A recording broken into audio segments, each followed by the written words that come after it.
Now on BBC Two, David Dimbleby presents live coverage and analysis as the Chancellor of the Exchequer delivers the budget.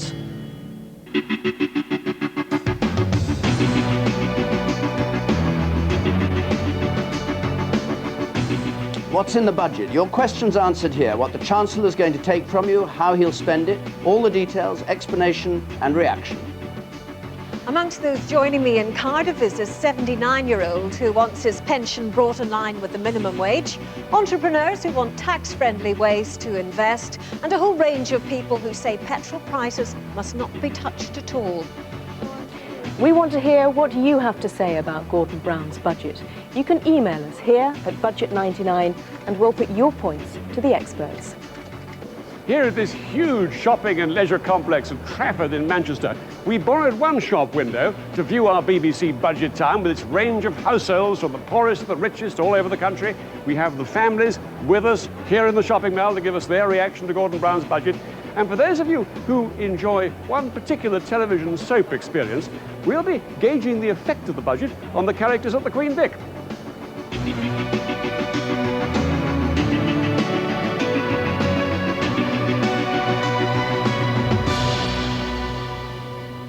So the Chancellor will be up and at it at 3:30. There have been lots and lots of leaks. They can't all be true. Stick with us, find out what is true.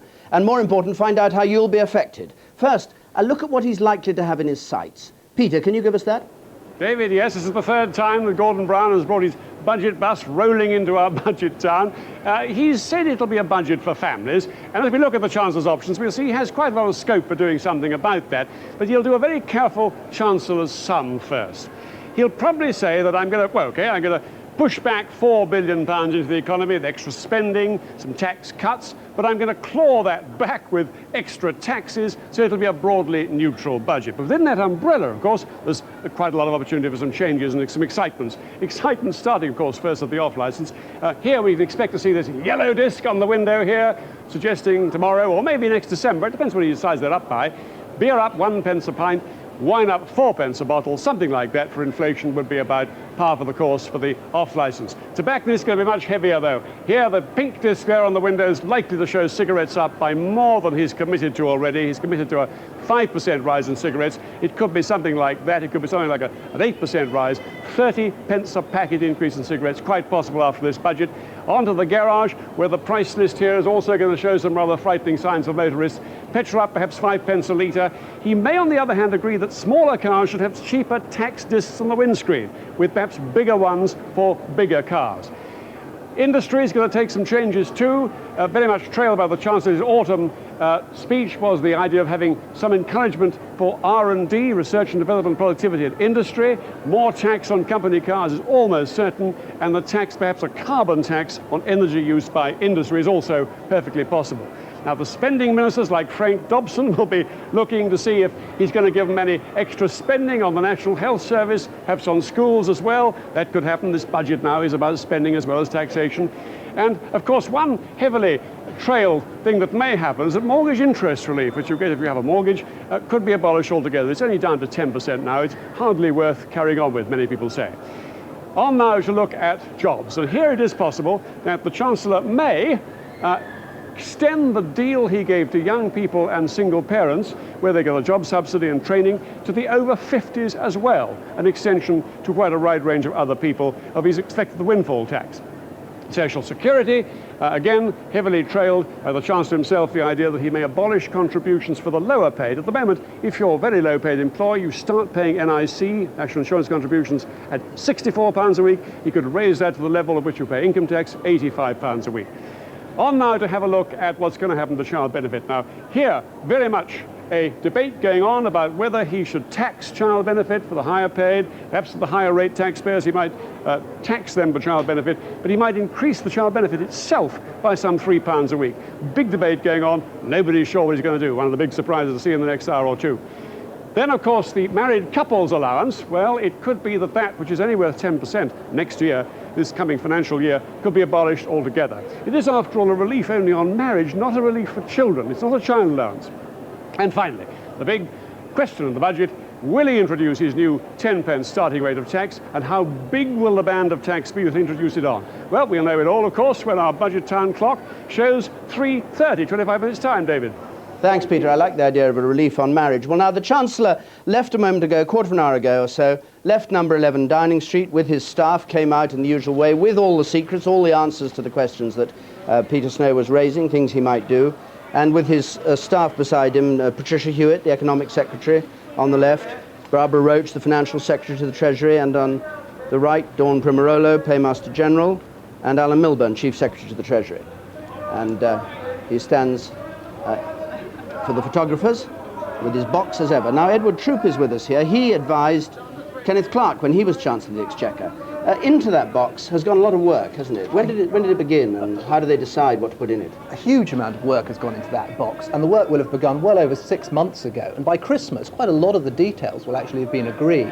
Over the last 2 or 3 months this year, he will have been putting together the final touches, and it will have been finalised a week ago. We've read in the papers about him spending the weekend finishing off the budget, but in truth, that all will have been done some time ago. All these leaks we've had this time, endless newspaper stories. He's going to do this. No, he's not. I mean, even on Sunday, 2 stories. One, he's going to abolish get a keep child benefit as it is. The other, it's going to be taxed. Where is all this coming from? Well, and did you do this? Of course. This Chancellor has instituted the pre-budget report. He wants to talk about the budget before we actually have it. Now, what we've heard over the last few days and weeks, it's not clear whether these are real leaks or just speculation from the press. We're going to find out in half an hour. Under any government, it is terribly difficult to keep things secret. There is a lot of interest. To keep it secret is a good thing to leak it. Some things, I think, have to be kept secret simply because they're important. People can anticipate them. People can plan ahead. Other things should be out there and discussed. We've heard that there should be a draft budget. We haven't really seen a draft budget. No. OK, well, Mark Mardell is down at the House of Commons, BBC's political correspondent. Mark, in all these leaks, do you detect a government trying to make us see the budget in a particular way? I mean, there'd be nothing new in that, but is that what they're doing? Oh, well, of course it is. Yes, that's what the game is all about. Now, the very latest, I don't know whether it's a leak, but the latest thing that I've been told is that this is going to be a lot more meaty, a lot more substantial than we've been led to believe. I think that means that not all the stuff in that box has been leaked, so there will be a few surprises in there. But yes, of course they're trying to manipulate what we think of the budget, and there's not just one audience. I mean, that is part of their problem. Last night, an eminent TV correspondent was saying this is a budget so favourable to business, the Tories could never have got away with it. And the Financial Times was saying this is a budget for the poor. Both can't be true, but Gordon Brown is speaking to different constituencies. But the curious idea is that when you're dealing with something as hard-nosed as money, and everybody knows how much they earn, how much they pay in tax, what their living costs are, that a government thinks it can pull the wool over people's eyes in all directions and say we're helping you all, when clearly they won't be. Yes, but I think that's what spin is originally about. It's getting to the journalists, getting to the people who are commentating directly after, or perhaps in some cases even before the budget, and leading them in a certain direction. I mean, you remember Charlie Whelan, now departed from the Treasury, Can't remember sadly him at all. to many of us journalists, last year pulled off this coup by leaking to the papers, telling the papers, hinting that it was going to be really bad for the middle classes, they'd really be hit. And they were hit a bit, but not much. So, of course, some papers came up with the story, middle classes let off, when they were never really going to be hit in the first place. Okay. So it's that sort of manipulation that we're dealing with. OK, Mark, thanks very much. Well, here at the BBC, we start with a blank sheet of paper on this budget. We'll try and tell you what's actually in it and ignore what it was they said was going to be in it or what they want us to think is in it. We've had 2 years of Labour government now, and the question is, what does the audience, the voter, think of the show so far? We joined Diana Madill in Cardiff. Diana. And there are some very different views about Gordon Brown's performance here. Elizabeth Hayward, you're from the CBI here. Do you feel that the Labour government is good for industry? Well, we'd probably mark the Chancellor as sort of about a B or a B+. He's done quite a lot of things that we wanted in macroeconomic terms, and we certainly haven't gone back to a boom-bust scenario, at least not yet. But clearly there has been an awful lot in the way of additional tax burden on business, as well as other burdens, which we're very unhappy with. So we're clearly asking for stability in this budget. People talk about too much regulation on business and industry. Is that something you would agree with? Yes, it's something I hear all the time from CBI members. It's causing them severe problems. There's been an awful lot of new regulation to get used to. It's costing them time, it's costing them money, and a lot of the guidance on these new regulations is actually very unclear. So they don't actually know whether they're complying in any case. David Jenkins, you're from the TUC here. Do you feel that Labour has been good for the worker? Yes, I think I'm inclined to give an A- rather than a B+. We can see the Labour government having done a lot for workers in Wales. The fairness at work legislation, the minimum wage. A lot of people are going to benefit from the minimum wage here in Wales. The New Deal. So there's a lot to be thankful for, frankly, from this Labour government, but there's a lot they've still got to do. Manufacturing is suffering. People talk about manufacturing being in recession and thousands of jobs being lost. That's biting here too? Oh, very much. I mean, we've got far greater proportion of our workforce in manufacturing in Wales than is the case in the rest of the UK. So we're looking today very much to a budget which is going to do something for the manufacturing sector. The government have been talking a great deal about education as well now. Andy Cole, you work as a teacher. Do you feel that people in the classroom are actually feeling the impact of increased spending? Well, the pupils in school at the moment are not feeling the impact because they're still sharing textbooks. The fabric of the school hasn't changed a great deal. The government pledged before the election, education, education, education, but the money's not simply getting through to the secondary education. Secondary education's where you work? Secondary school, yes, in Cardiff. Primary schools, no doubt, are getting the money, but the secondary schools aren't at the moment. Still lacking in that particular area. Well, the government is very keen to get people into work. Unemployment is one of the great policy areas in which they're trying to make inroads. And Greta Albinus, you're unemployed. Do you feel the government's on the right track? I do feel the government's moving in the right direction as long as the New Deal remains non-compulsory for lone parents such as myself and actually helps people into real jobs. You'd be hopeful of getting a job soon? I would be hopeful of getting a job soon, but we'd need money into childcare for that as well. So childcare is one thing to look out for. Yeah. Percy Smith, you're a pensioner. Do you feel better off under Labour or the Tories? Only slightly under Labour, but I think they should be doing more. They're trying to impose a minimum earning level, and I think the pension should be in line with the minimum earnings. I think the pensions are not going up at the same rate as the cost of living. But that could be very expensive, couldn't it, linking it to the minimum wage? It could, but look at the money we're spending on sending rockets to the moon. There's plenty of money there they could use on other things. Carol Peterson, you work as an accountant and people talk about the tax burden. Is the tax burden greater under Labour or the Tories? I believe it's greater on the individual because he's slowly reduced the tax relief on married couples allowance and under MIRAS, and there's talk about him reducing it further. So when you begin to look at the detail, in fact, you're paying more now than you were? More than you were before. We heard the view earlier on from Elizabeth Hayward about industry. Kerry Lewis, you're from small business. Do you feel that small business is doing well under the Labour government? Not at all. Whilst I concur with Elizabeth, and I would amplify what she says, this current government, like preceding governments, ignores small business and the reality of running a small business.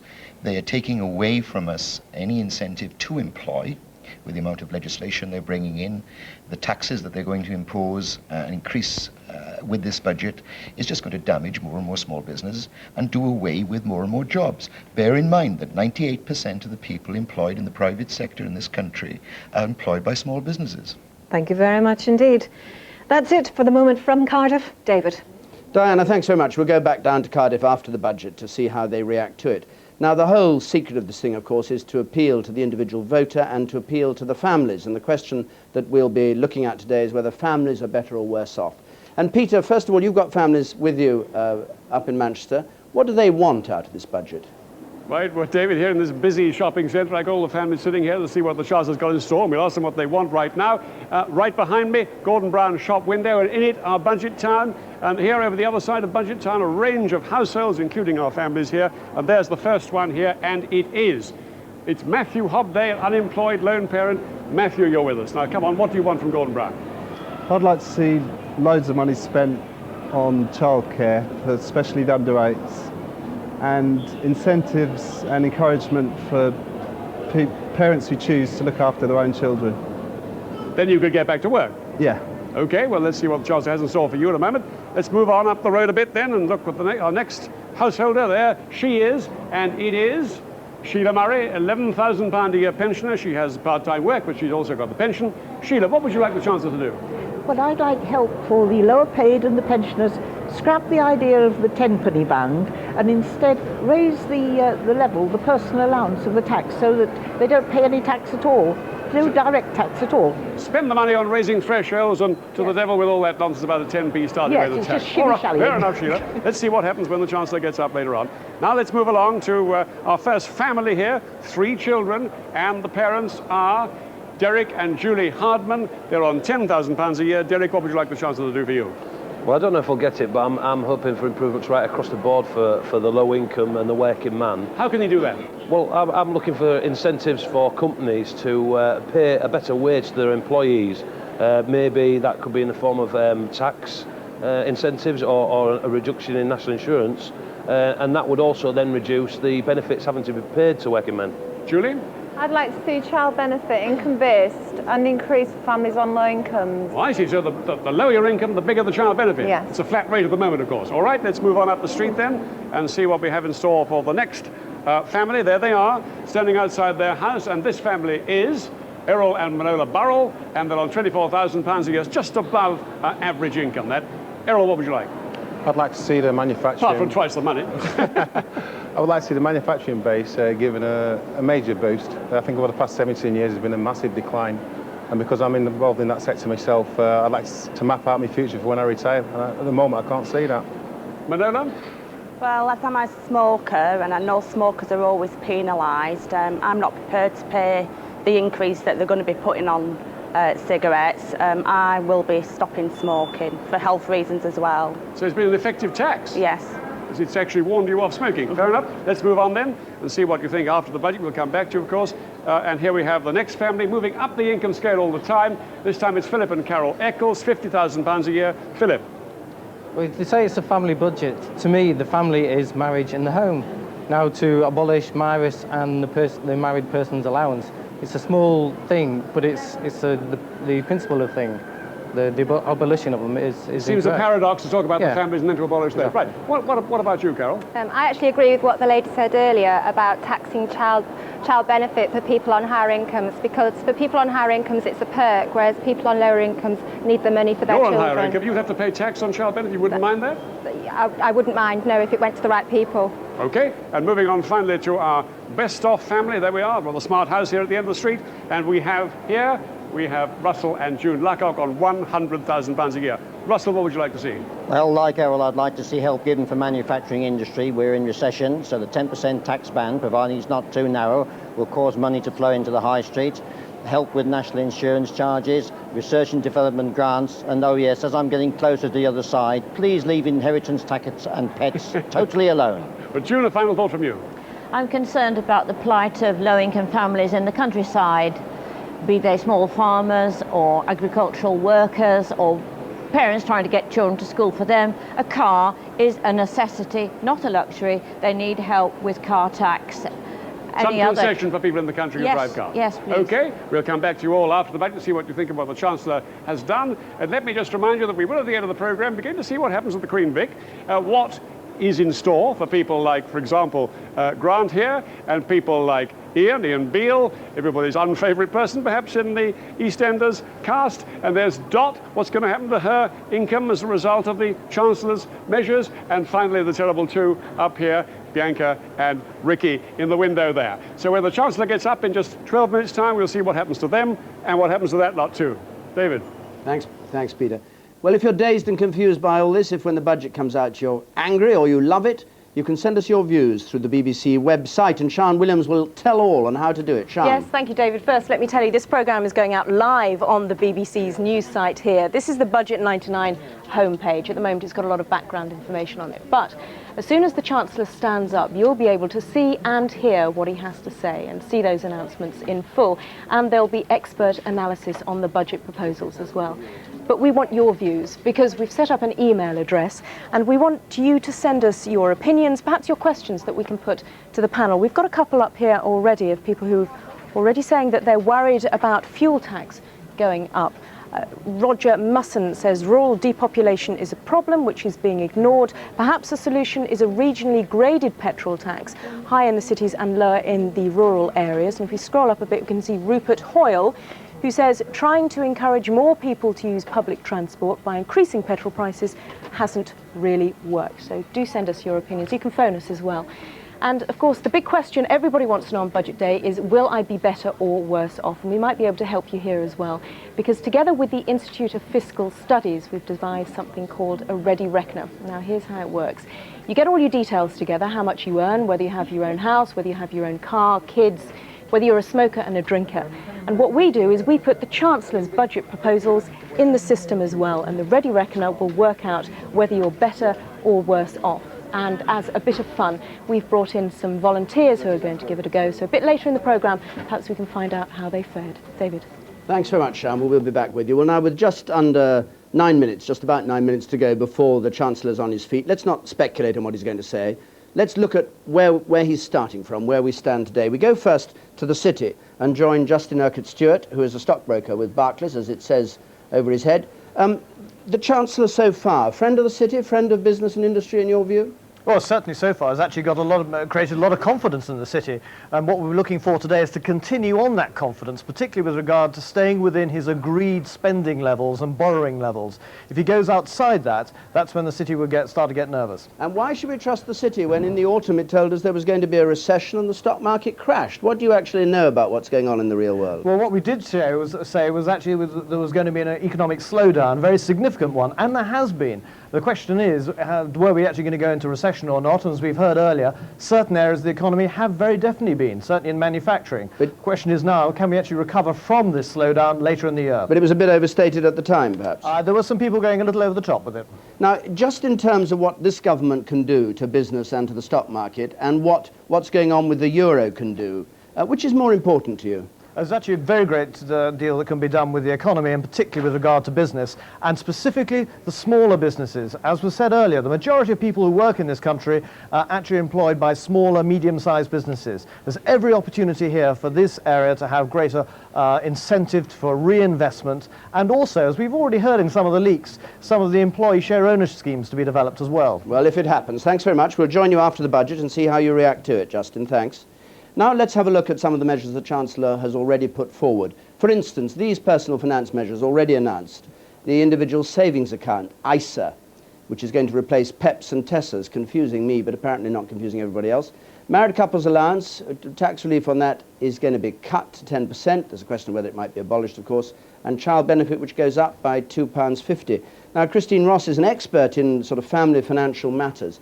How does he rate so far for the family? Do you think people on the whole are better off, more secure, more confident after 2 years of Gordon Brown? I'm not absolutely convinced for that, because we actually are waiting to see what's he going to do next. He certainly has worked at getting people back to work, people that are on benefits, by not losing all their benefits. But I think the saver is feeling a little bit hard done by. We're seeing the introduction of individual savings accounts. They're actually replacing PEPs and TESAs, which are tax-free savings, very clearly defined. TESAs, cash tax-free savings accounts, PEPs for stock market investments. People are a little bit confused, and we're a little bit concerned that perhaps it will actually stop people saving because they're just not sure what they should be doing next. Why do they do these kinds of things? I mean, the tax seems to get more and more complicated rather than simpler and simpler, and all these offers, you know, tax-free saving and the rest of it. No sooner is one made by one government, a new government comes in and changes it. If I dare say that at present one can save £10,800 a year tax-free, and post-April 6th that will reduce to £7,000 and in subsequent years £5,000, perhaps that will illustrate the position a little bit. So that in an odd way they're discouraging people from saving? I think what they're trying to do is to make things a little bit simpler in the sense that you can start off from a very, very low minimum, low-cost savings plans, but the danger is that people will be so confused by this amalgamated account that they won't do anything. Right, well, we'll hear more about that later on. Let's have a look at the other side. We do know about the government, which is their spending plans. They've been announced over these budgets and in the autumn. 21 billion more for the NHS over 3 years, 19 billion on education for the next 3 years, and the 1.5 billion to working families tax credit. Andrew Dilnott of the IFS, what do you make of the government's approach to those kind of problems and to how it's going to spend its money? Well, the government's been extremely tight on public spending for the first 2 years of the Parliament, but it's very worried about health and education. It thinks it won because of a promise of improving health and education. So there are going to be pretty big increases in spending on those areas in the next 3 years. But I think we also may hear a bit more this afternoon. I think the government are concerned that after the row over the winter, especially about health, they may need to put a little bit more money in just to try to avoid those kinds of headlines next year. And so what is this budget going to be about? It's about how he's going to raise the money for those increases that have been announced. the money to pay for those increases he's already announced, that's been raised. I think this budget will be about raising a little bit extra money that can be targeted, particularly at low-paid families in work. They're the group the government really wants to help. Have they begun redistributing?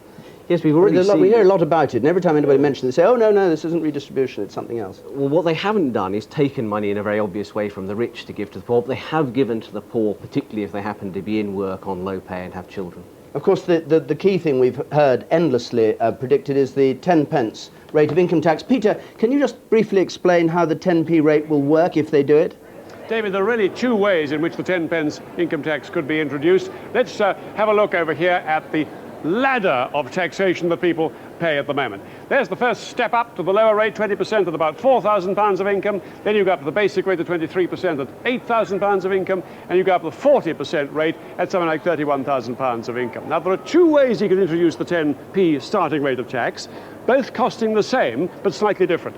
Here's the first step then, the 10p tax there, as an extra step, making 4 steps altogether. £750 of income as at the very bottom there with the 10p rate. Now, for the lower paid on £6,000 a year, that would be a bonus of £75 a year. That's one way of doing it. Another way of doing it, watch the way he could extend that 10p rate there by twice that amount to sort of £1,500 or so of income, abolishing the lower rate altogether and bringing the basic rate right down here to 5,600 odd. And for that change, the £6,000 a year person here would be £140 a year better off. So actually, the best thing you can do if he wants to help the low paid is to abolish the lower rate and push that 10p rate a bit further on. David. Well, now, Edward Troop, who I said advised Ken Clarke, is also a leading tax expert. Is this a winner politically? I think it's probably politically a winner, but as we've seen from Peter, it's very complicated trying to introduce a 10p rate. We already have 3 rates of income tax, and this would be a 4th, unless he decides to get rid of one of the other ones. So he has got quite a complex problem on his hands. Will it actually help poorer people? It will help poorer people, but it's not necessarily the best way of doing it. I think from the political side, what Labour have managed to do is to get rid of their high tax image, and this would really entrench their low tax credentials, just to get the headline tomorrow, 10p tax rate. So I think the complexity is a price which he may well be feel worth paying. Andrew Dorner, you've always been rather sceptical of this measure at the IFS. You don't think it's the right thing to do at all? Well, if you think you want to help poor people, since the poorest third of the population don't pay any income tax, doesn't help them, if you're determined to use the income tax system, you'd be better off raising allowances, getting rid of their tax bill altogether, as one of our families said earlier on. But there's no doubt that it's politically attractive. It looks like a way of cutting taxes. They ain't going to do it, yeah. We've got a couple of minutes before we go over to the House. Let's look at the other thing, the big scene, the economy as a whole. These are the figures so far under this Labour government. Unemployment falling, it's down to 1.8 on this Labour Force survey figure. And the other thing that they preen themselves on is the change in interest rates, which, of course, the Bank of England fixes now independently, and they're down to 5.5. Is everything, Bridget Rosewell, in the garden lovely? Well, he certainly must be praying that it is. We had, after all, last autumn, a really big shock to the economy. We referred to it earlier when talking to Justin. You know, the economy seemed to roll up to the brink of disaster, and then it shrugged all that off. And yes, it's slowing down, but recession seems to be a word of the past again. That's still really quite a risky proposition. Lots of things might come up and hit Gordy as he goes through into the rest of this year, and there's not a lot he can do about any of them either. But he got a clean bill of health from the IMF, didn't he, just the other day, 2 days ago? The economy got a clean bill of health from the IMF. That's not necessarily quite the same thing. After all, it's the Bank of England who is setting interest rates. It's the Bank of England who is in charge of that sort of short-term management and who participated in helping this sort of the ball of disaster from rolling over the edge last autumn. Where could he screw up? He can screw up, I think, by making people feel that this is all too complicated, that they don't know what's happening, the sorts of things that Christine was talking about, worries about savings. What is really happening to pensions? Will you actually be able to afford to retire? I think there's some quite big worries out there, and he can make those worse. And so that if people aren't confident, they won't invest, they won't spend, they won't do the things that make the economy boom. Absolutely. The whole way of you keeping the economy going is through that investment and the buying and the selling. And if you're nervous, you're uncertain, you don't know, okay, you'll stop. Well, Budget Day is a big day in the House of Commons. People used to wear top hats, and there was all kinds of enjoyment and pleasure, rather like Derby Day. A lot of that's fallen away now, but the budget is still the key moment of the year, and a packed House of Commons. Carolyn Quinn is there. Let's join her. Yes, thanks, David. Well, no top hats, but yes, as usual, a large turnout from MPs for this historic occasion and Gordon Brown's third budget. There's a chance to sit on the Treasury front bench for two new ministers as well, reshuffled after the resignation at Christmas of the Paymaster General Geoffrey Robinson. Well, William Hague, the Conservative leader, is in his place, Gordon Brown, the Chancellor, in his, sitting next to the Prime Minister. William Hague arguably has the most difficult job of the day. He has to react to the budget speech without any prior reading of it. Gordon Brown's drink of Highland mineral water is at the ready on the dispatch box. He's expected to talk for just over an hour, and by convention he will be heard in silence. Well, now we're on the last moments of environment, transport and the region's questions before Mr Brown gets to his feet. Which has failed ultimately to give the satisfaction and performance to transport users in this country. This government will not do the same thing. Baker. Policy requires a reduction in road traffic levels. Can you then explain why he has abandoned his policy of reducing road traffic and instead adopted the Tory policy of reducing road traffic growth? Does he think the best way to deal with congestion is to have more vehicles on the road? Well, the honourable gentleman's managed to do the double whammy of getting both wrong. We have not changed our policy, nor have we adopted the Conservative policy. What we have said is that we want to see a reduction in road traffic growth, and as part, I know it's difficult for the honourable gentleman to conceive of two ideas at the same time, but if I could finish, and as part of that, there will of course be an absolute reduction in traffic levels in certain areas. That was our policy. That is our policy. It will continue to be our policy. Those questions on integrated transport policy overrunning slightly, but now here's the Chancellor getting to his feet, that drink of water at the ready. As I said, he'll speak for just over an hour, we expect.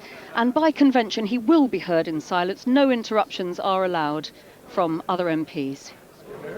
Before I call the Chancellor of the Exchequer, it may be for the convenience of honourable members if I remind... This is one of the Deputy Speakers now taking the chair because this is a financial matter. By convention, he takes over the chair from Betty Boothroyd. Chancellor of the Exchequer. With permission, Mr Deputy Speaker, today's budget is a budget for Britain to succeed in the new economy and to lead in the new century. It is a budget that builds on strong foundations of economic stability, advances a modern framework of efficient public services, and encourages a dynamic Britain of enterprise and fairness. With this, the last budget of the 20th century, we also leave behind the century-long sterile conflicts between governments of the left that have too often undervalued wealth creation and enterprise, and governments of the right that have been too indifferent to public services and fairness. In contrast, this is a new Labour budget built on the central idea that our future depends on enterprise and fairness together. The more enterprising Britain is, the more wealth we create, the higher our standard of public services and our standard of living can be, not just for the few, but for all of us. And the fairer Britain is, the more open Britain is to the talents of all, from whatever class and background, the more enterprising and prosperous all of Britain will be. And because enterprise and fairness are founded on securing sound economic fundamentals, this budget will lock in monetary and fiscal stability for the long term. Because enterprise and fairness depends on modern public services, we are not only providing the 40 billion extra we promised to health and education, but today I will announce more money and more capital investment in schools, hospitals, transport and fighting crime. And this budget will implement far-reaching tax reform that will deliver a better deal for enterprise, a better deal for families, and a better deal for work. Because for too long, the tax system has undervalued entrepreneurship and investment, we will cut taxes on enterprise, we will champion the needs of small business, we will introduce a new competition policy and a new computer strategy for Britain. Because for too long, the tax system has undervalued the family, failing to reward those who take on the most important responsibility of all, bringing up children, we will cut taxes for family, helping parents when they need help most. And to recognise the contribution of our senior citizens to our country, the budget will increase the income of all pensioners. And because for too long governments have taken too much in taxes from people who work hard but are not wealthy, this budget will now reform tax and benefits and deliver tax cuts that reward work and make work pay for everyone in Britain. So in a better deal for Britain that puts work, enterprise and families first, this budget will cut tax rates and at the same time boost public investment, and it will do both at the right time for the British economy. 2 years ago, Britain faced the threat of rapidly rising inflation. So our first priority, our continuing obligation, has been and is to build a solid foundation of economic stability. We took decisive action in 1997 and 1998, and as a result, inflation is under control, and for the last 7 months has been at or around 2.5%. In the 1980s, inflation went as high as 21%. Our forecast is for inflation of 2.5% this year, next year, and the year after. For the first time in our generation, Britain can look forward to sustained low inflation. In our first week in government, we made the Bank of England independent, freeing monetary policy from the politically driven control that in the last economic cycle led to 15% interest rates for an entire year and interest rates at 10% or more for 4 years. Now, because we are together steering a course of stability, long-term interest rates have come down from over 7% in 1997 in May to 4.5% now, our lowest long-term interest rates for 40 years. And after 5 interest rate cuts in 5 months, which save the typical homeowner around £900 a year on their mortgage, Britain now has the lowest mortgage rates in 33 years. Now, all this has happened against a background of great uncertainties in the global economy. 1/4 of the world is now in recession. World growth has been cut in half. World export growth has fallen even faster. And as a result of the failures in many of East Asia's economies, our exports to them have fallen by more than 50%. And this year, as trade imbalances worsen and threats of protectionism grow, it will be even more important to hold to our course of stability. Britain, with other G7 nations, has rightly assumed a leadership role to address the root causes and contain the spread of future global crises. The storms may come again, but because of what we have done, our economy is now better prepared to weather them. With public investment now set to rise and interest rates coming down, both at precisely the right time in the economic cycle, Britain's fiscal and monetary policies, often at odds in previous economic cycles, are now working together to promote growth with low inflation. I can confirm our growth estimate for 1999 of 1 to 1.5%, which is what I told the House in November, followed by stronger growth in 2000 of 2.25% to 2.75%, and then in 2001 of 2.75% to 3.25%. Despite world conditions, more men and women are in jobs in Britain than at any time in our history. Unemployment in the last year has been at its lowest rate for 20 years. Since May 1997, youth unemployment has fallen by 57%. Long-term unemployment has been cut in half. And because more lone parents are now in work, the numbers claiming out-of-work benefit, rising for 30 years, over 1 million when we took office, have now fallen by nearly 100,000. As we entered office, we also inherited a budget deficit of £28 billion. We said in our manifesto we would work within the existing spending plans for our first 2 years. In our first year, the deficit was reduced by £19 billion. In my budget last year, I promised we would reduce the deficit further. As a result of our prudence, our first 2 years' spending is £2 billion lower than the spending plans we inherited. This year, the budget will be in surplus. The current surplus this year is forecast to be £4 billion.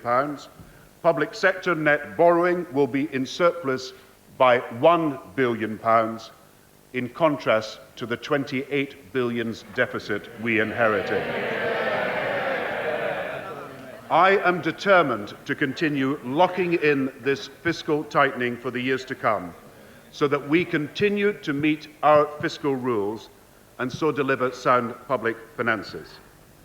I've had to offset the impact of slower world growth on corporate tax revenues and lower indirect tax revenues.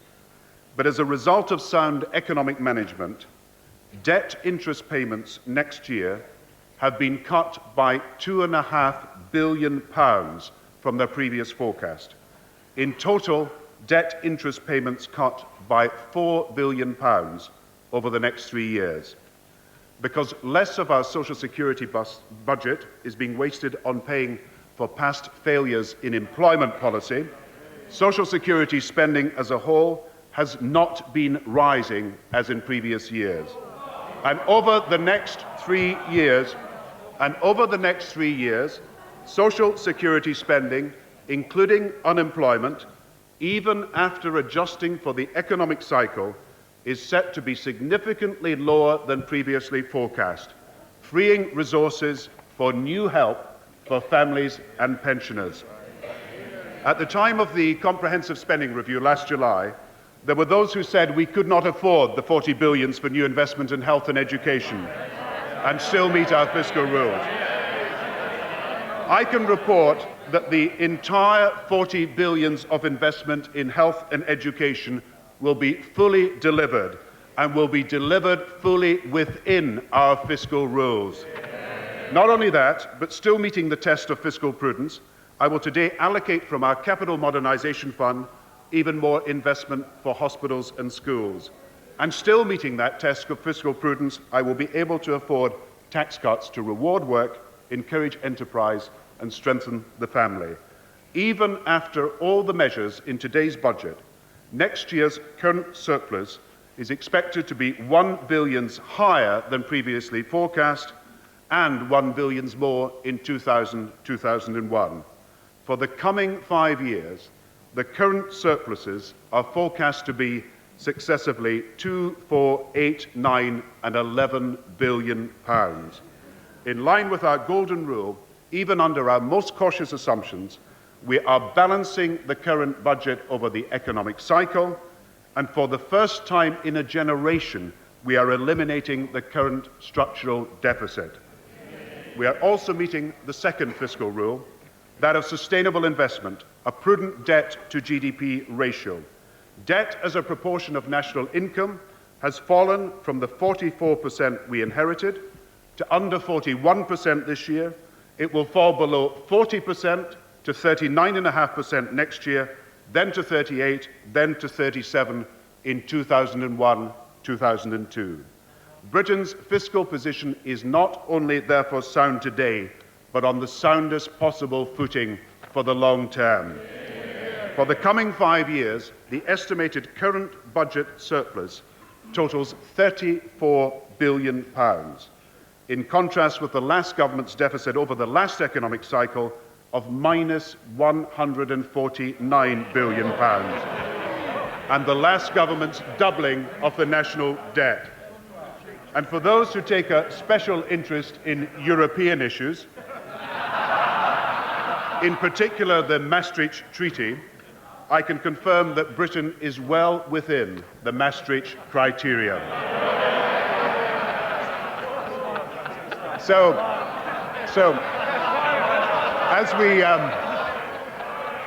as we cut debt payments and we cut at the same time the bills of economic failure, I will further lock in the fiscal tightening we've achieved over the last 2 years. I will continue to meet our fiscal rules. And I'm also able, with my budget measures today, to boost purchasing power over the next 3 years by £6 billion at exactly the right time for the economy. Even after these measures take effect, public sector net borrowing will be lower than previously forecast in each of the next 3 years, at £3 billion in the coming year, and then 3, 1, 3 and 4 in the years after. I have often told this House that our prudence is for a purpose, and so I am able to announce the new boost to purchasing power of £6 billion over the next 3 years as a result of my budget measures. Net tax cuts of £4 billion targeted to working families. On top of that, for families and public spending, more than £2 billion of additional public investments. And I will also today announce major additional allocations from the £2.5 billion Capital Modernisation Fund, adding more resources to the extra £40 billion we've already committed to invest in health and education over the next 3 years. Now let me turn to the details of the measures, beginning with the tax and other reforms that deliver a better deal for enterprise. To those who argue that getting interest rates down and getting inflation down is enough, I say that stability is the essential foundation, but it is only the foundation. We must build on that foundation for Britain, a modern, knowledge-based economy.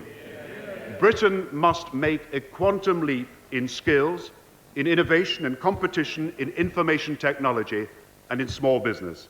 So today we are bringing forward 7 major reforms for a new enterprise economy open to all. First, our tax cuts for business, so that more businesses, large and small, will invest, grow and prosper, so that the many and not just the few will have the chance of starting their businesses.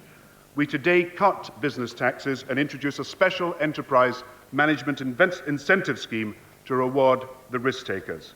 When we came into government, corporate tax for companies was 33%. Today it is 31%. I confirm that from April we will further reduce the main rate of corporation tax from 31 to 30. That is the lowest rate in the history of British corporation tax. It is the lowest rate of any major country in Europe. It is the lowest rate of any major industrialized country anywhere, including Japan and the United States. When we came into government, small companies tax was 23 pence in the pound. In my first budget, to encourage enterprise and investment, we reduced it to 21 pence, backdated to April 1997.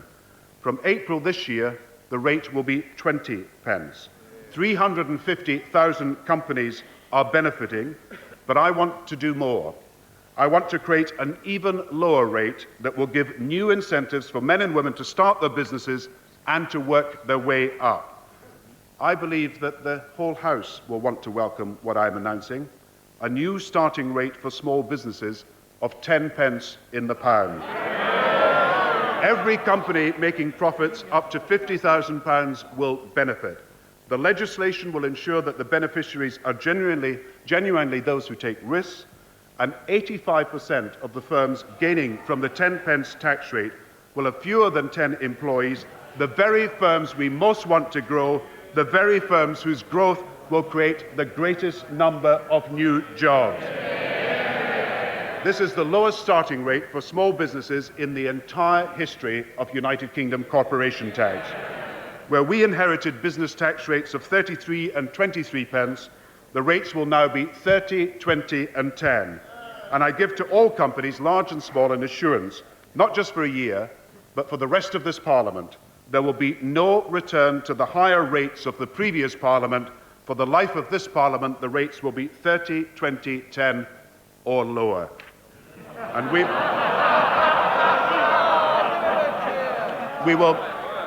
will not only cut the tax rate, but we will cut the cost of investing. I'm particularly keen to strengthen the ability of manufacturing industry to invest in new equipment and new technology, with targeted tax advantages for doing so. And I recognise the difficulties faced by manufacturing as a result of global instability and the strong pound. So I will set aside an additional £325 million to allow small and medium-sized companies to write off 40% of all they invest in the coming year. In other areas, I'm extending the tax allowance for new films made in Britain, and the shipping industry has put to me the case for enhanced training incentives and for a lower rate ring-fenced tonnage tax. And while I'm attracted to these options, I have to be satisfied that lower tax rates will not become a vehicle for tax avoidance. And I'm grateful to Lord Alexander for agreeing to conduct an independent study of the national and international issues involved. I propose a tax reform. I propose next a tax reform that will reward risk and stimulate new enterprise at the cutting edge of technology. I want to recruit, motivate and reward Britain's risk takers, the innovators capable of creating wealth and jobs in the Britain of tomorrow. Now, in the past, share option schemes subsidised by the taxpayer have rewarded those already at the top, whose risks are low and rewards already high, such as utility chief executives, often operating in a monopoly environment. Tomorrow, we will publish details of a very different kind of targeted tax cut for those who are prepared to move from secure jobs to venture the time and effort to create wealth for our country. The new enterprise management incentive will allow the award of equity worth up to £100,000 for success in building the new path-breaking companies our economy needs. Our capital gains tax reforms will reward committed long-term investment. For the first time, Britain now has the long-term rate of only 10%. I announced the level at which capital gains tax will begin. There is no requirement for me to raise the threshold, but I've decided to do so. For all individuals from April, the first £7,100 will be free of capital gains tax. This measure will exempt 10,000 more people from capital gains tax altogether. Britain now has the lowest long-term rate of capital gains tax with the most generous threshold in history. I now turn to the rate and threshold for inheritance tax. The rate will be unchanged, and fewer people will pay the tax as I raise the threshold by £8,000 to £231,000. 97% of estates will now be exempt from tax. Third, I turn to targeted tax cuts and public investment to put Britain and British enterprise at the forefront of innovation. I propose a new R&D tax credit, which will give business and small business the biggest source of innovative ideas, cash help to research and develop their innovations even before they have made their first profits.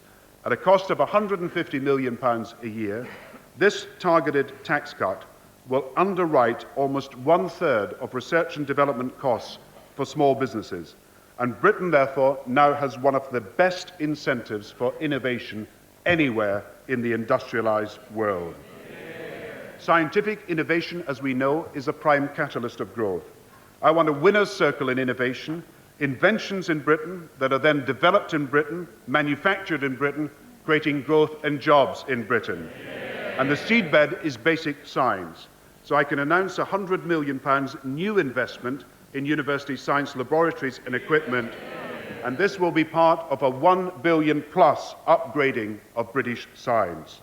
To transform these British inventions into what we want British-made products, I propose a 30% increase in the budget of the University Challenge Fund to encourage large companies to invest venture capital in innovative small companies.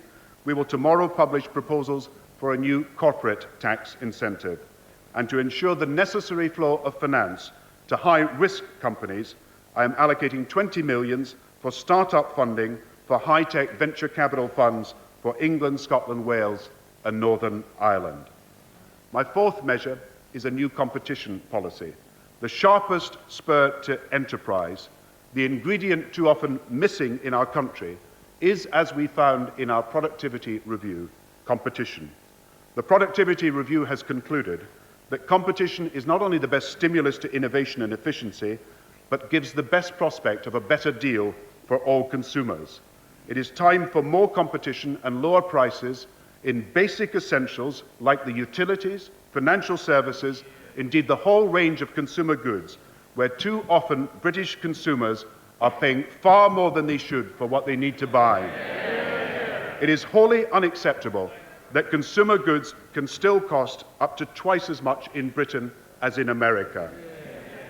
In 1997, so that interest rates decisions would be set for the long-term needs of the economy, the government made the Bank of England, Britain's monetary authority, independent. Tomorrow, so that competition will be encouraged for the long-term needs of the economy and consumers, the Secretary of State for Trade and Industry will set out a new competition policy for our country. With 20% extra resources, the Office of Fair Trading will now be charged with a proactive remit to root out cartels and restrictive behaviour. Obstructing investigations will be a criminal offence. Wherever there is monopoly power, we will open up the way to competition and to new entrants. The Deputy Prime Minister will review competition in airports and in the water industry, starting with industrial and commercial consumers. The Financial Services Authority will now publish league tables of costs and charges in savings, insurance and pension products to guarantee a better deal for consumers and to avoid the mis-selling of the past. And to help all homeowners, all building societies and banks will for the first time be obliged to publish reliable price information on mortgages. Britain will have the most open competition policy the country has seen. To match our small business tax cuts with a new champion for small business in government, we will establish for the first time in our country a single small business service devoted entirely to the needs of small business. This one-stop open-door service, the Small Business Service, will have new resources to offer loan guarantees, to support innovation, to advise on electronic commerce, and deliver for the first time an automated payroll service to help new small companies starting out. Small businesses who file their tax returns electronically will be offered a discount. And to open Britain's economy to the enterprise of all, we now propose employee shares for all. Britain can and must become a democracy of enterprise that gives all who create wealth a greater stake in the wealth they create. Under our new programme, Shares for All, employees will be able for the first time to buy shares in their own company from their pre-tax income. Every employer will be able to match tax-free what each employee buys. This will be the most tax-advantaged all-employee share ownership scheme Britain has had, and our only stipulation is that it really must be shares for all, offered right across the company's entire workforce. Now, my seventh measure for enterprise, new targeted tax cuts and public investment to equip all our companies and all our people for what is the newest and the most decisive challenge of the 21st century, the mastering in our economy of the new information technologies, from the PC to the internet, from the email to e-commerce. This industry is the greatest driver of world economic growth today, and Britain can no longer afford to lag behind America. So today we're allocating an additional £500 million from our Capital Modernisation Fund to launch a £1.7 billion initiative on Computers for All, a nationwide effort enlisting schools, colleges and companies, public and private sector together across the board so that Britain can lead in the information economy. Our target is a national network of 1,000 computer learning centres, one for every community in Britain.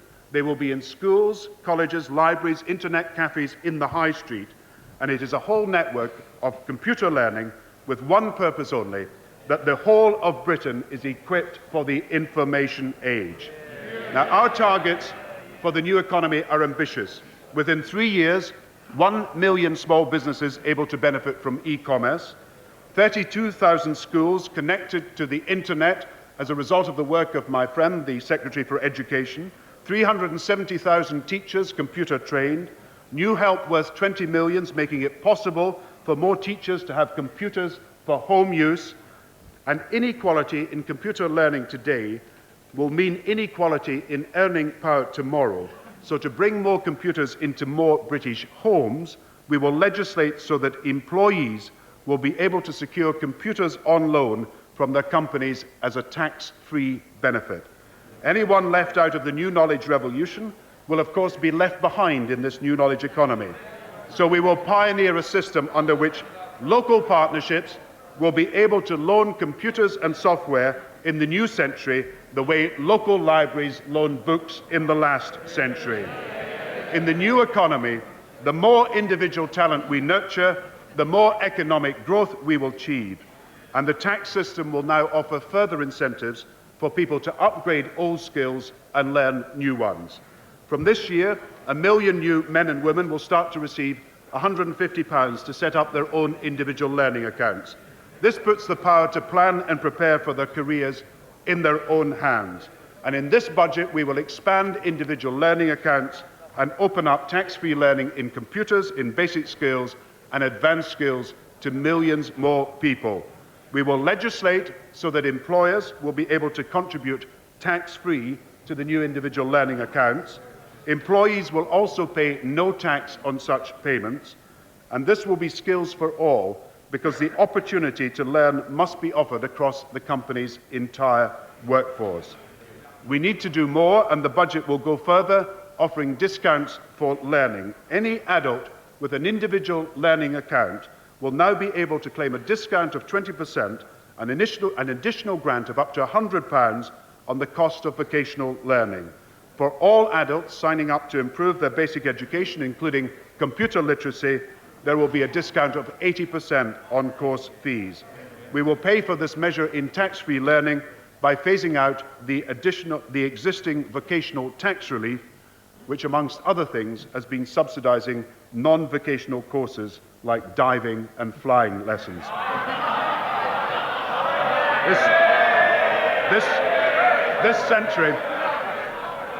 This century,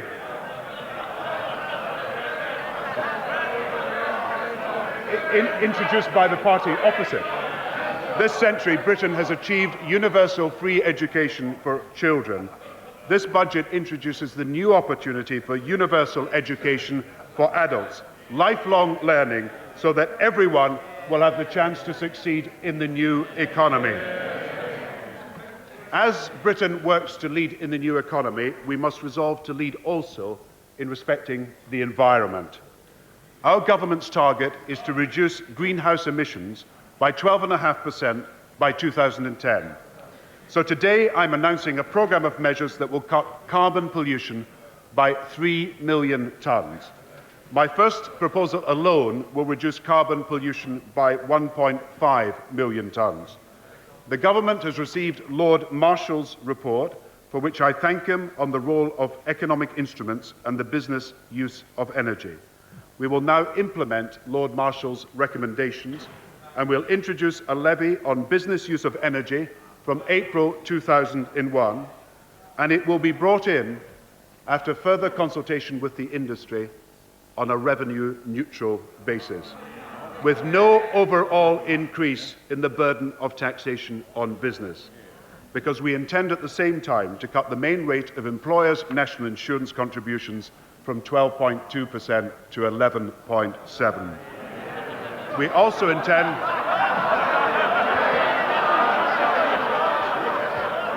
intend to set significantly lower rates of tax for energy-intensive sectors that improve their energy efficiency. And today we are inviting these companies to submit their proposals. In pursuit of our policies for sustainable development, we will allocate an extra £50 million to encourage business to invest in the new environmental technologies and in renewable fuels. In line with the fuel escalator, first introduced by the previous government at 5% above inflation and now 6%, petrol duty will rise from 6 p.m. today. Vehicle excise duty for smaller cars will, from June the 1st this year, be cut by £55. The first cut in the licence fee in 50 years. Other cars' rates are only increased in line with inflation. I will freeze vehicle excise duty for 98% of all lorries, and for lorries and buses with clean engines, I'm cutting the licence fee by up to £1,000. To encourage a switch to cleaner fuels, last year I promised to give an additional tax advantage to ultra-low sulfur diesel. By the end of the year, almost all producers will have switched to this cleaner fuel. This alone will cut their emissions by 20%, and at a revenue cost of over £400 million, I will maintain this favourable tax treatment for cleaner diesel. I also propose a reform to reward the use of fuel-efficient company cars and to remove today's counterproductive incentive to drive more miles in order to get bigger discounts. So I start in this budget with a measure that will cost the company car user with a typical car around £1 a week. This reform, to link tax to emissions, will be implemented finally in 2002 on a revenue-neutral basis. To reduce pollution, employers from this year will be able for the first time to secure tax-free from their employer the benefits from employer-run or employer-subsidised buses, car-sharing schemes, and other environmentally friendly means of transport to work. Last year, we set up the new Rural Transport Fund to build on its success in extending the range of public transport services in rural communities. We will increase its funding and therefore its accessibility for rural services for the next 2 years by 20% to £120 million. To reduce the amount of waste going to landfill, the landfill tax, £10 per tonne in 1999, will in future rise by £1 per tonne per year. Taking into account all these tax changes and all the changes I've yet to announce, there will be a net tax cut of £4 billion in this budget. I turn now to policy for families. Children are 20% of the British people, but they are 100% of Britain's future. To build that future, this budget provides a better deal for families and children. Family life is the foundation of society, and our first principle in society's support for the family is that the interests of children must be paramount. Now, for the last third of this century, families with children have been losers in the tax system. Their tax burden has risen by nearly 20% under successive governments, even though the time when children are growing up is the time when families need tax help most. So it's time to reform the tax and benefit system to strengthen the family by putting children first. What is today called the Married Couples Allowance is in fact neither restricted to marriage, nor restricted to couples, nor is it strictly an allowance. It is in fact a tax credit paid at the same flat rate to married couples, single parents, unmarried parents living together. Far from recognising marriage, it is now so confused that it can even be paid at twice the rate in the year of separation or divorce. A married couple's allowance that can pay more for separation or divorce cannot be said to uphold the institution of marriage. The last government called the married couple's allowance an anomaly and reduced it from 40% to 15%, cutting its value in half. If we were now to restrict the married couple's allowance to married couples only, as some propose, we would unfairly exclude, for example, widows with children and wives who have been deserted and left to bring up their children alone.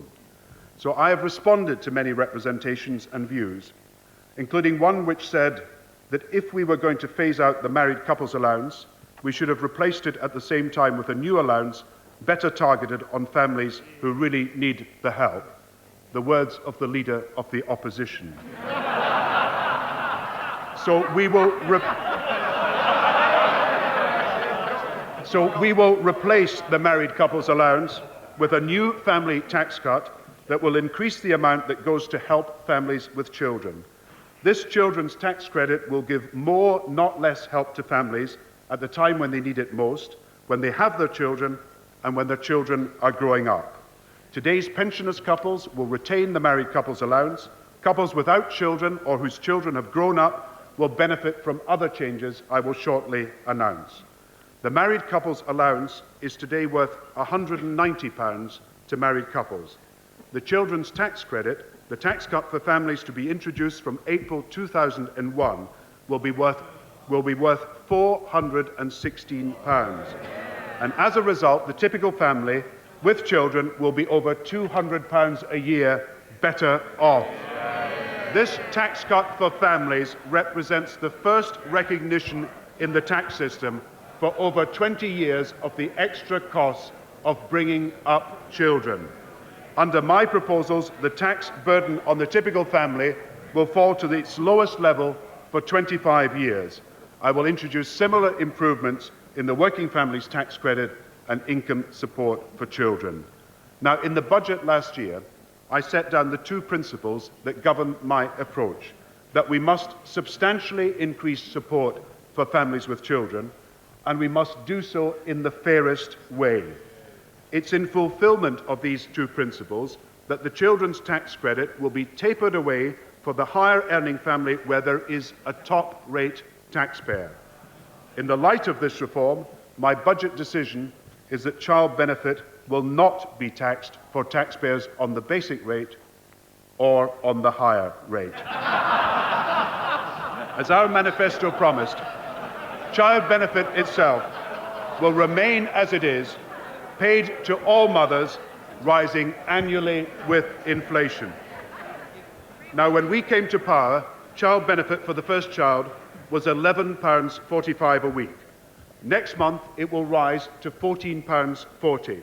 It has risen by 25% since we came to government, an increase of £150 a year. I now propose a further increase in child benefit, well above the rate of inflation. It will rise next April to £15 a week for the first child, £780 a year.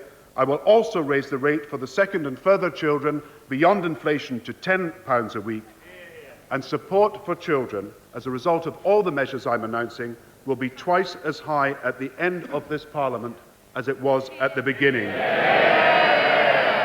With the children's tax credit added to child benefit, families who were receiving £11 a week in 1997 for their first child will be receiving £23 a week, £1,200 a year.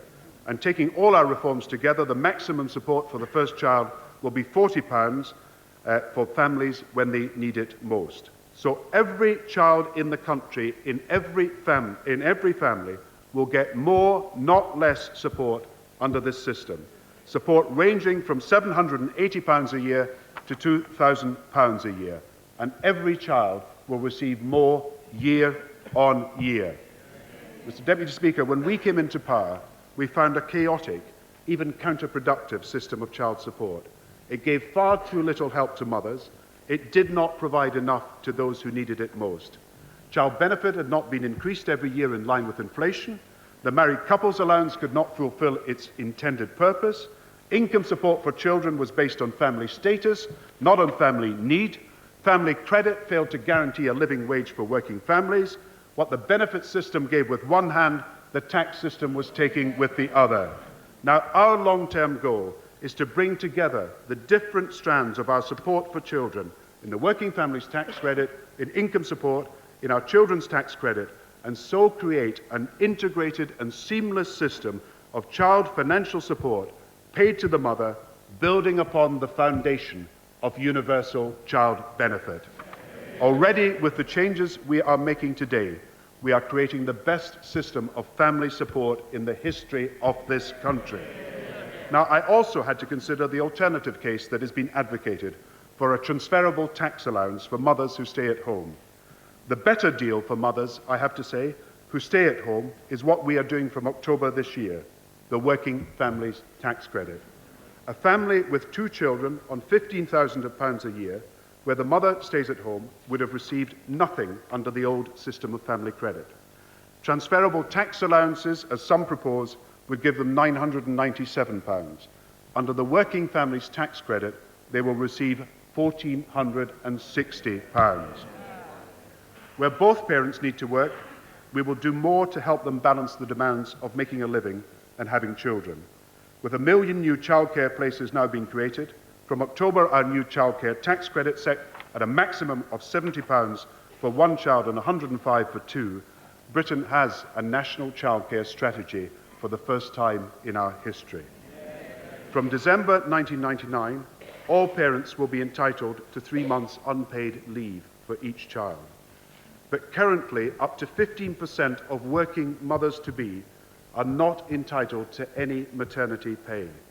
This is wrong, and today's budget will ensure that all mothers in work earning £30 a week or more, 90% of all women in work, are entitled to maternity pay and to 18 weeks of maternity pay. This is family-friendly employment in action.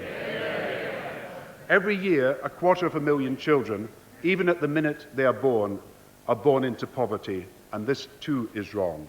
Our Surestart programme for the under-3s, beginning next month, will ensure that the full resources of health visitors, primary care and schools are there to give every young child a better chance.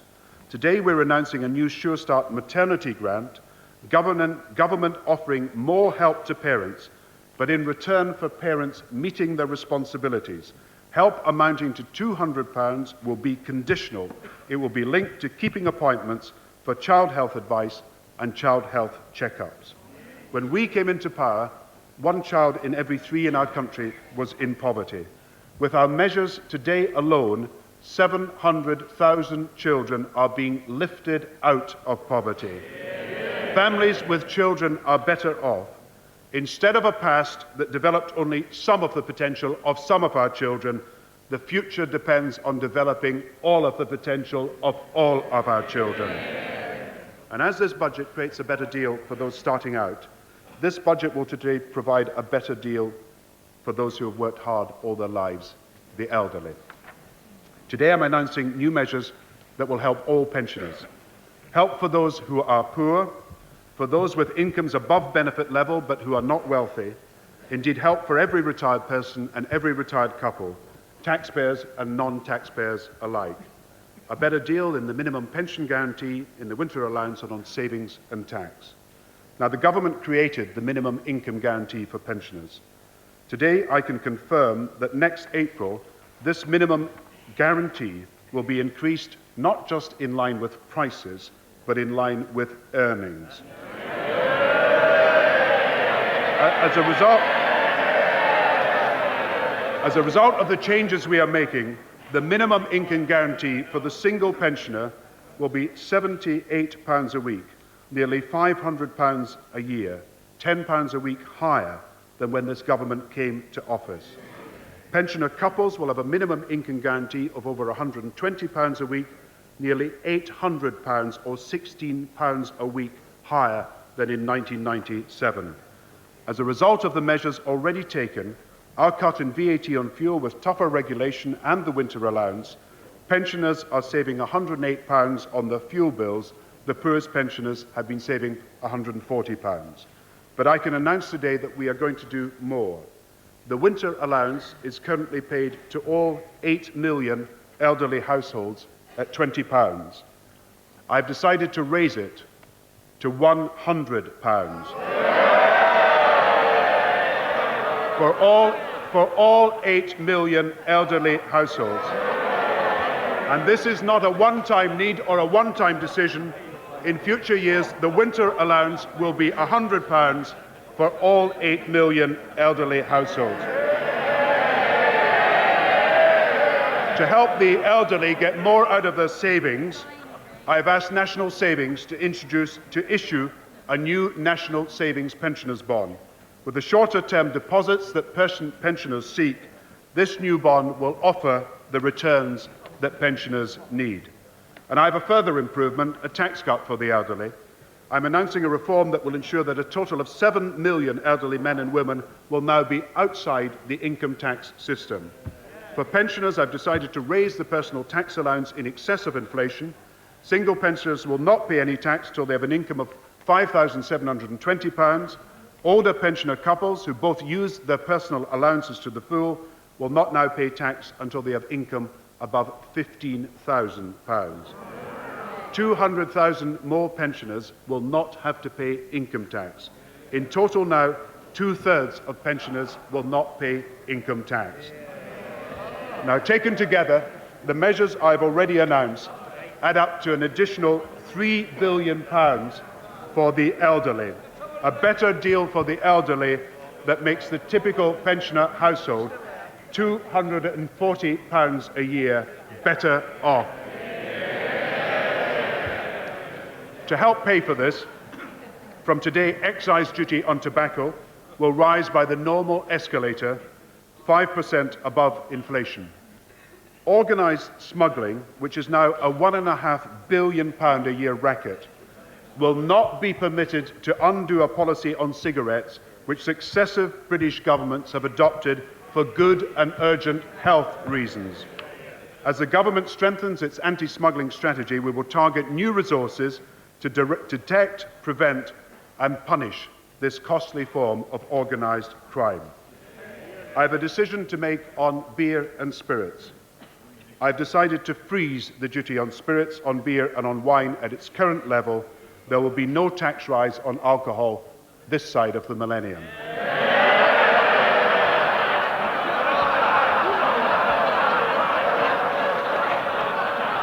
And I will cut the tax on pools from 28th March by 1/3, from 26.5% down to 17.5%. On this basis, the pools companies have agreed future funding of around £20 million a year for the Football Trust and the Foundation for Sports and the Arts. Details of this, of minor duty changes and of measures to combat tax avoidance are published this afternoon. Insurance premium tax will rise by 1 pence in the pound from July the 1st. 80% of insurance underwritten in Britain will remain exempt. On VAT, today I propose there will be no increase in rates and no extension of VAT. I have decided to make no change to stamp duty on property sales up to £250,000. For property sales above that, the rates will be raised by 0.5% from next Tuesday. 96% of home sales are unaffected. A Britain of strong families is also... I turn to our review on charities. A Britain of strong families is also a Britain of strong communities. Each year, more than 1 million people give up their time in voluntary work. Millions more give money to our national charities. The Prime Minister has rightly called on our age to become a giving age. I want us to mark the millennium in the best way by making the year 2000 the giving year. In the last budget, we introduced Millennium Gift Aid. So for every £100 a British citizen donates to third world causes before the end of the year 2000, the government will contribute £30. When Millennium Gift Aid is launched on March the 18th, I urge British people to give more to those who have too little. And as governments make their contribution by ensuring third world debt relief, all of us can make a contribution to third world poverty relief.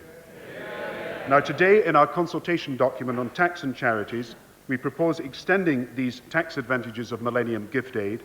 We propose that every charity, national and international, should be able to benefit from this new tax relief. So we propose in future, for every £100 a British citizen donates to any charity, through tax relief, the government will contribute £30. Instead of charity seen in the old way, the rich bestowing favours on the poor, I want a democracy of giving, where all those who can help all those who can. I turn to our measures on work. Most fundamentally, the tax reforms of this budget are to provide a better deal for the hard-working majority. A ladder of opportunity for those who want to work, a chance to keep more of what they earn in work, and a fundamental guarantee that work will pay. Our reforms in national insurance will give employers an overall tax cut of £1.5 billion and employees an overall tax cut on work of £2.5 billion, an average of £130 per employee per year. This April, as I'm implementing the report by Martin Taylor, I'm abolishing the perverse tax on work, the entry fee that every employee has to pay simply to be part of the national insurance system. From this tax cut on work, worth over £1.4 billion a year, every one of 20 million employees will gain £69 a year in their April pay packet. Over 2 financial years to follow, I will further align the starting point of national insurance with that of income tax, so that no one will have to pay either national insurance or income tax for the first £87 of their weekly earnings. From this tax cut on work worth £1.8 billion a year, every employee will gain £99 a year. From April 2001, therefore, the lower limit for employees, self-employed and employers' national insurance will be harmonised at £87 a week, the same as income tax. As with the lower earnings limit, which is rising faster than inflation, the upper limit will rise to £575, and to complete our reforms, we will also align employers' national insurance and income tax in the treatment of benefit in kind. I also propose to extend to the self-employed national insurance rights to the full maternity allowance. And again, to implement the recommendations of the Taylor report, we will align national insurance arrangements for the self-employed closer to those of employees.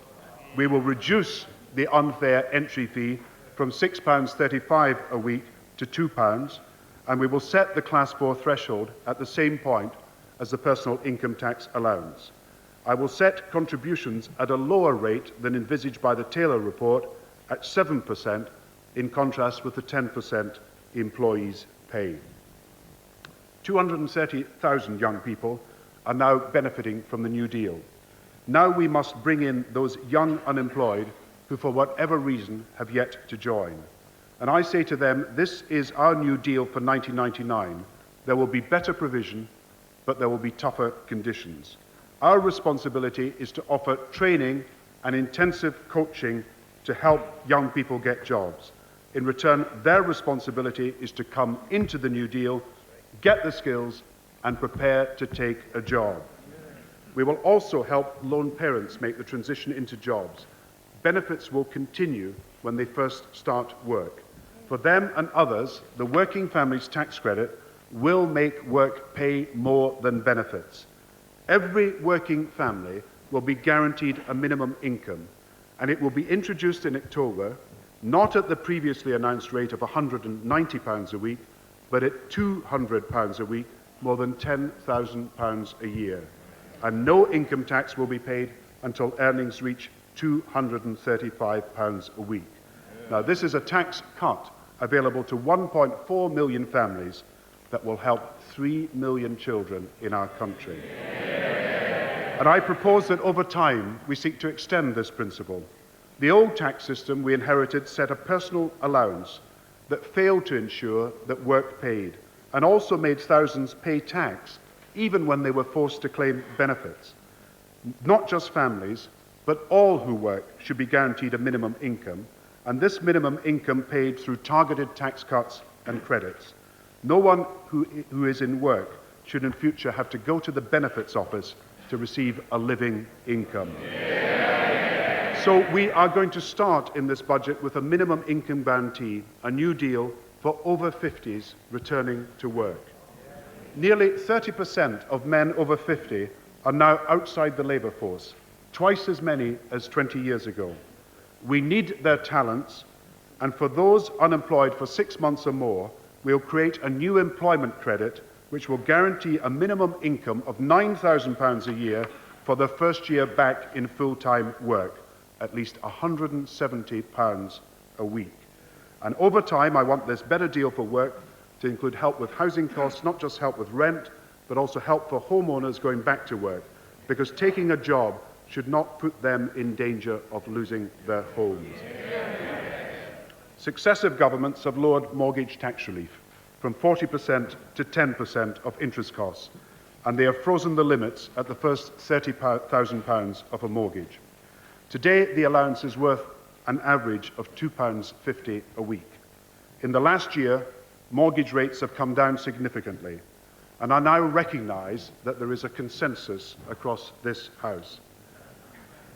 I have had many budget representations, and I have read many contributions to the long-standing debate about the housing market. One of them said, "MIRAS has outlived its usefulness. It should be abolished. The sooner it happens, the better." The words of the now Shadow Chancellor.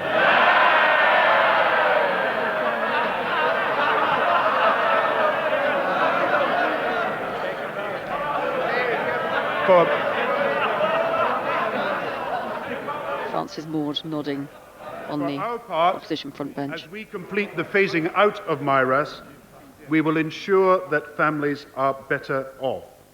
We said in our manifesto that we would introduce a 10p starting rate of income tax for individuals when it was prudent to do so. I repeated in the last budget that we would introduce the 10p starting rate when it was prudent to do so. However, I have to tell the House that the 10p rate will not start in April 2000 like other income tax changes we are making today. It is prudent instead for people to get the benefit of the 10p starting rate now.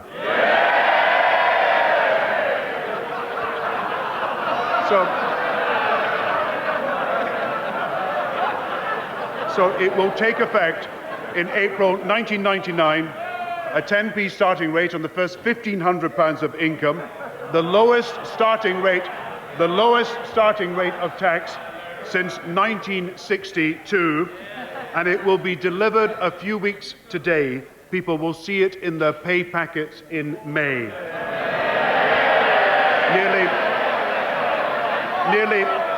Nearly 2 million people will see their income tax bills cut in half and take home 90 pence of every pound they earn. The new income tax structure will this year be 10, 23 and 40, and income tax allowances, income limits and tax thresholds will rise as usual in line with inflation.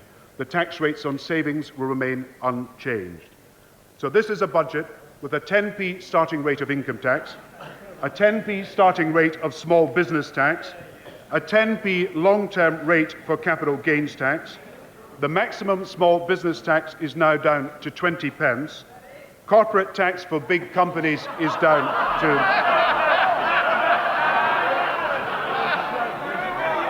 Corporate tax for companies is now down to 30 pence in the pound. As a result of all the tax reforms we are making, the typical one-earner family on the average wage, a family with 2 children, will be £460 a year better off. A 2-earner family on 175% of the average wage will be £500 a year better off. The tax cuts I have made today are tax cuts to encourage work and make work pay. Tax cuts for a purpose. They help all middle and lower income families. They are tax cuts for the many, and they are tax cuts being made at the best time for the economy. And I can confirm that the share of tax in national income next year will fall. The tax burden on the typical family with children will fall below 20% for the first time in 20 years after our reforms. I have one further set of announcements to make. After long years of neglect, step by step, this government is rebuilding our public services. On top of the 40 billions we are already investing in education and health, we can today allocate increased resources for key public services. We've identified specific changes where step changes can be made through additional investment from our Capital Modernisation Fund. We are allocating an additional £170 million for crime prevention in areas where crime is highest, and the Home Secretary will make a detailed statement on this to the House. For public transport, in addition to rural transport and the fund we have created, we will make a further allocation that will be announced by the Deputy Prime Minister. For Northern Ireland, today we allocate additional spending on capital of £50 million, for Wales £80 million, for Scotland £165 million. Full details of these new investments will be given by the Secretaries of State. The £19 billion we are already providing for education will finance smaller class sizes, more nursery education, better pay for teachers, a drive to improve literacy and numeracy, and we will help 700,000 more young people to go on to further and higher education. But so that every child will have that chance, we need specific and targeted help for our inner-city schools, and for upgrading their technology, the Secretary of State for Education will receive an additional £100 million. And for every school in the country, we will not only invest in new technology. As a result of our prudence in the last year, and following the huge take-up of the additional money provided last year, we are able this month to make another extra and larger allocation for school books. £2,000 to every school in every constituency in every part of the country. Immediate new resources of £60 million, a total of 10 million new books in all. I turn to the health service. 21 billion extra money is making possible the largest hospital building programme since the war. £1 billion investment in modern technology is taking place in the NHS. The recruitment of 7,000 new doctors, 15,000 more nurses, and a fair pay award for nurses. The government's new programme, NHS Direct, is a proven success, and the Secretary of State for Health will announce detailed proposals not only to extend it to all of the country by the end of next year, but to carry NHS Direct right into communities with a network of health and drop-in centres where people can get immediate advice about treatment.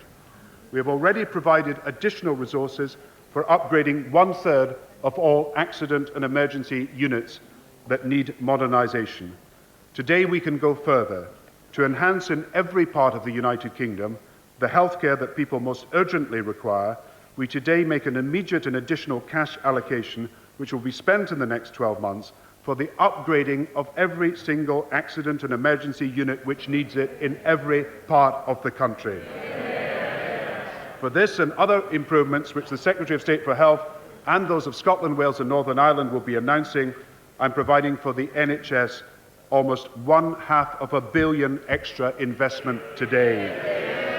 Throughout the public services, more than £1 billion of additional new investment, on top of the £2 billion I've allocated for families and for pensioners.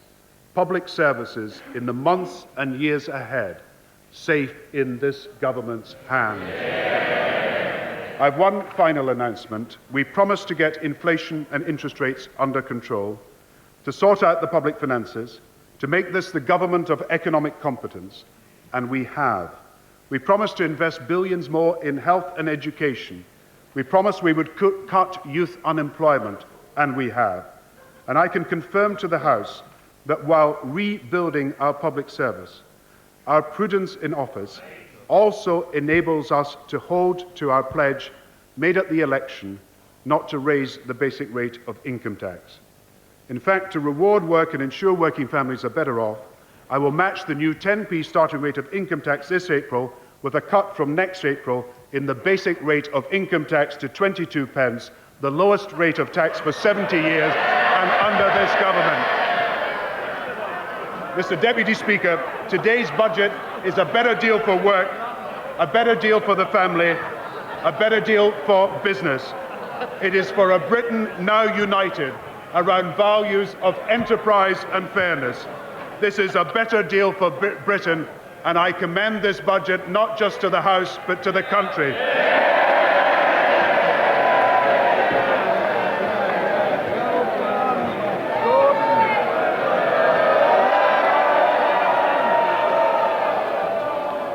One hour, 5 minutes and 40 seconds, if you were taking a bet on it, the Chancellor spoke. And the main measures: taxation, the 10 pence rate of tax on the first £1,500 of taxable income, that's the 10% rate coming in April 1999, and the basic rate will fall, final announced at the very end of the budget, to 22 pence next April. And then on tax and benefits, the married couples allowance will be replaced by a children's tax credit. So married couple allowance is to be phased out, and there'll be further increases in child benefit next year. Very much angled on children, this whole budget was. And then tax on company tax, a new 10 pence, 10% starting rate for very small companies, small profits below 50,000, and a new business tax, as much predicted, on the use of energy by companies. And motoring, the car tax disc cut by 55, not 50 as was said, for smaller cars come the summer. Petrol go up 4p a litre, as predicted. Diesel up 6p a litre. That's all in line with what the government plans to do on fuels to cut fossil fuel use. And cigarettes also up by the predicted amount, 17.5p a packet. But he froze the duties on wine and on beer and on spirits. So those were the main measures in this government's budget. In a moment, the leader of the opposition, William Hague, will be on his feet, but at the moment there are announcements being made in the House. And just before we go over there, let's have a quick word on this. How does he balance these books, Edward? Well, What are the main thrust of it? I'm surprised he's managed to, particularly the basic rate cut at the last minute, which costs him £2 billion next year. I think he probably has to do that to make sure that people are not worse off overall when mortgage interest relief is taken off next year. On the business side, it's not clear how the books balance. He's giving small amounts of money away all over the place. R&D tax credits, small business service, new all-employee share scheme. Okay, let's just have a look, Peter, at how the tax rates affect people, can we? Yes, David, we can. Very briefly, first of all, the direct tax cuts that will affect incomes right across the spectrum. Here they are. These are incomes right across the spectrum from £5,000 to £100,000, and people right across the whole range are better off by £1.82 at £5,000 on low pay, £2.46 on £7,500. Then it goes up by nearly £2 until you get right up here to £50,000, when that cut in the basic rate he announced just at the end as a surprise there, £5.29 better off if you're on the top range of incomes, David. Peter. And now let's go back to the House, where William Hague is on his feet just about to speak in an instant reply. Deputy Speaker, I begin as ever and as usual by complimenting the Chancellor on his fortitude in delivering a lengthy speech, and there are some things in the budget which we will wish to welcome. I of course welcome the reduction of the standard rate of income tax, which he announced with great fanfare at the end of his speech, while passing quickly over earlier in his speech the abolition of the 20p band with much less fanfare. Honourable members opposite may also wish to know that all the announcements that the Chancellor made about the Capital Modernisation Fund come from a budget that was already announced and which they cheered in the past when it was announced in this House. And as the press release which I just received appears to demonstrate, all of those figures are figures from a fund that has already been announced without any net increase in the total at all. And so, as ever, the most interesting parts of what the Chancellor had to say were often in what he didn't say. He didn't say what is the truth, that the total tax burden as a result of his cumulative decisions is going to rise next year. He didn't say that what is the truth, that as a result of his decisions in 3 budgets, this is the 3rd year running in which we will have higher taxes because of the decisions of this government. Last year he'd had higher taxes twice in a row, and that gave him a reputation for higher taxes. 3 years in a row he gets to keep that reputation forever. And it would not have been apparent from his speech that he has already announced in previous budgets tax increases for the coming year which add up to £7,200 million. Taxes on pension funds of £5.4 billion, earlier decisions on the married couple's allowance of £1 billion, increases in petrol duty of £1.4 billion. Honourable members opposite like to cheer reductions, but they don't like to hear the truth about the increases. Decisions on stamp duty of £1 billion. People who've been investing in pension funds, people married, people struggling to run their own car, have already been paying for this budget, and those increases have already been locked in. He says it is good for families.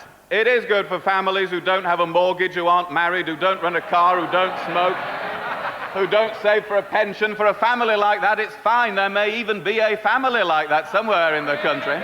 Sounds suspiciously like the Chancellor to me. Yes. And adding it all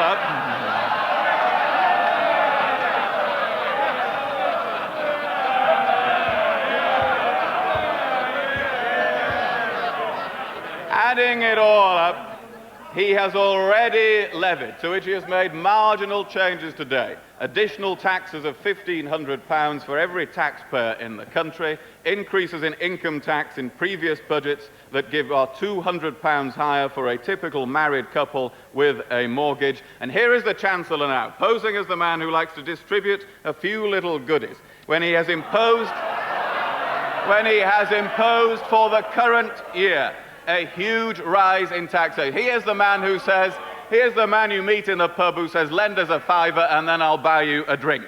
He is the pickpocket Chancellor, who shakes your hand with a smile after he has stealthily removed your wallet. He is the pickpocket Chancellor, aided and abetted by his next-door neighbour, the artful dodger. And if he denies, as he seems to try to deny, the facts of this matter, the actual facts of his first year as Chancellor was that he raised the tax burden by £6,000 million. Let him get up and deny that if it's not right. He raised the tax burden in his first budget by £6,000 million. He can deny it if it's not right.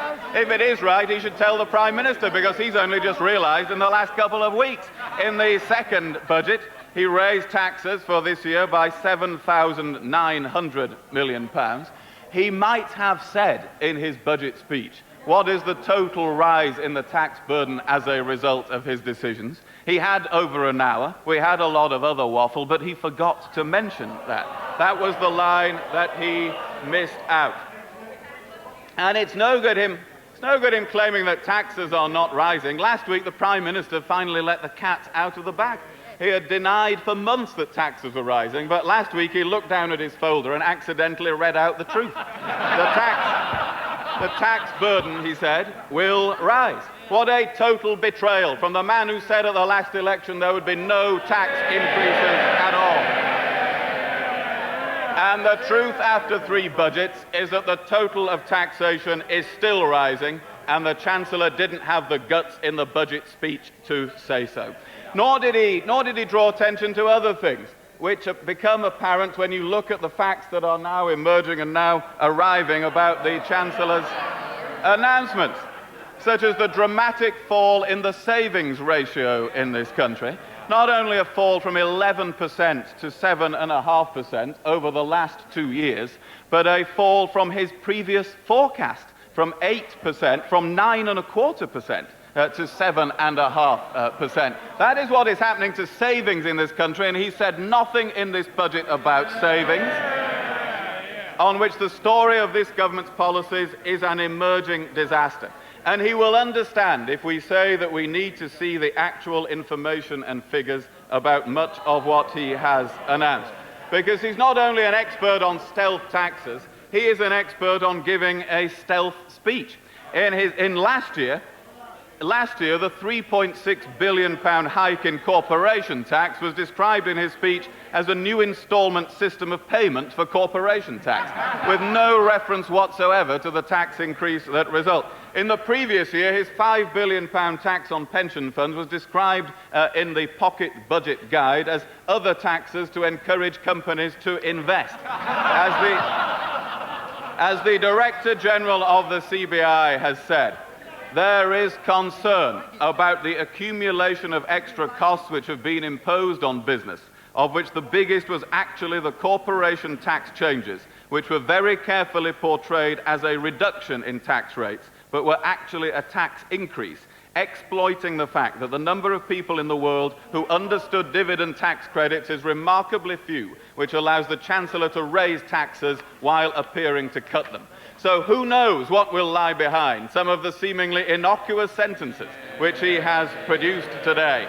Any seemingly nondescript sentence could mean a clobbering for people anywhere in the country, and there were quite a few nondescript sentences that might lead to that. We already know that at the same time as the Chancellor is trumpeting tax incentives to help some firms, his government is damaging businesses across the board with a mass of employment costs, from the social chapter to statutory union recognition to the working time directive. We already know that at the same time that he talks about investment, it was his first budget that introduced a £5 billion tax on pension fund that hits investment.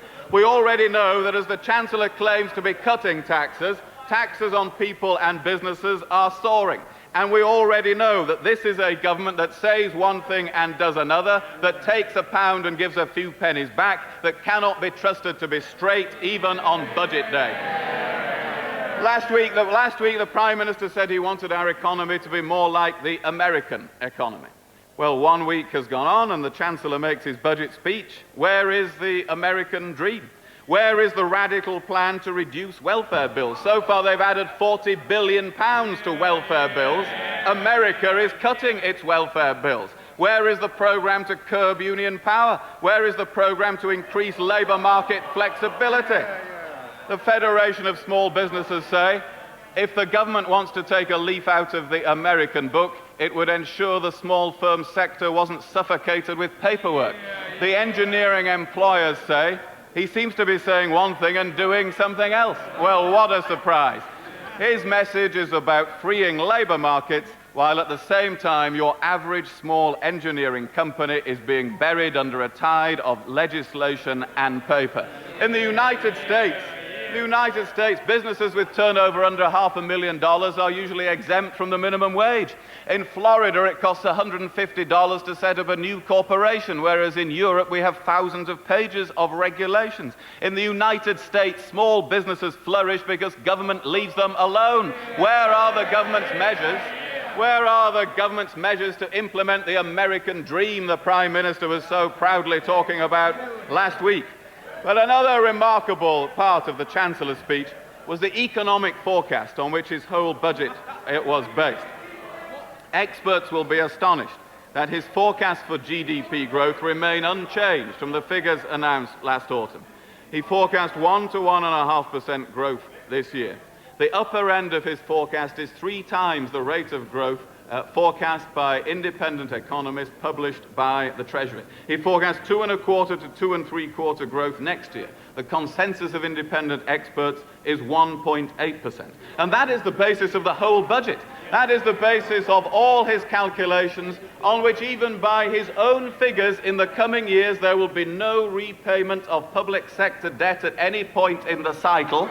That is which is not the way he chose to put it in the budget speech, but is the actual truth of the figures. And behind the statistics of an economic slowdown, we see families under pressure, businesses struggling in a manufacturing sector, which the Chancellor will have further hit today, as I shall mention in a moment. Since the Chancellor came to office, the forecasts for this country have been downgraded more sharply than for any other country in the Western industrialized world. William Hague on his feet in the House of Commons. Then we leave there now because we want to go back to the budget statement. We'll talk about what William Hague was saying about whether they've overestimated growth, and the whole thing depends upon optimistic view about the economy's growth. But let's go back to the measures in the budget itself. Let's, in fact, get on Peter Snow's bus and tour Budget Town and see where we've been hit and how. Peter. Well, yeah, David, hit and how? I'm not sure we've been hit. I mean, I thought the election was 2 years away or something now, but here's the Chancellor driving his bus in with what he says is £8.5 billion of tax cuts and extra government spending. He calls it a budget for enterprise, families and work. And here are his measures, and very dramatic some of them are indeed, starting with tax, income tax. The basic rate of income tax is down. The 10p starting rate is on the first £1,500 of income. The basic rate of tax is down by 1% to 22% from April 2000. So income's a starting rate on quite a wide band of income. Down goes the basic rate above it. Capital gains tax threshold is up by inflation. So is the inheritance tax threshold up simply by inflation to those figures there. No major change in those taxes, simply indexed for inflation. Now, the pension. Pensions are to increase in line with earnings. Up to now, they've only gone up with prices. So Labour doing something there that is going a lot further than expected. Pensioners' personal allowance is up to £5,720, more than inflation the age allowances are up by in the coming year. Minimum income guarantee for pensioners is up to £78, and the winter fuel allowance is up from £20 by £80 to £100. National insurance, employers' national insurance contributions are down by 0.5% to make it a bit easier to employ low-paid people. Employees' threshold will now match the tax threshold. Up to now, employees had to pay NICs, national insurance contributions, of £64 a week. Now it'll be up to £83, £85 a week. The upper earnings limit, up to £575, so you go on paying national insurance contributions up to a higher level. Now a look at how the marriage issue is confronted by the Chancellor. Well, he says the married couple's allowance is going to be abolished. It's going to be replaced with a tapering tax credit for children worth £416 a year, which he says will make families, on balance, £200 a year better off if they have children. Now a look here at a further measure he's producing for child benefit. He says up to £15 a week, a little more than it would be otherwise from April 2000, and £10 a week for further children. That's all from next April, that's April next year. And there will be no taxation. That's the end of that debate. No taxation of child benefit. I think he just found it too complicated.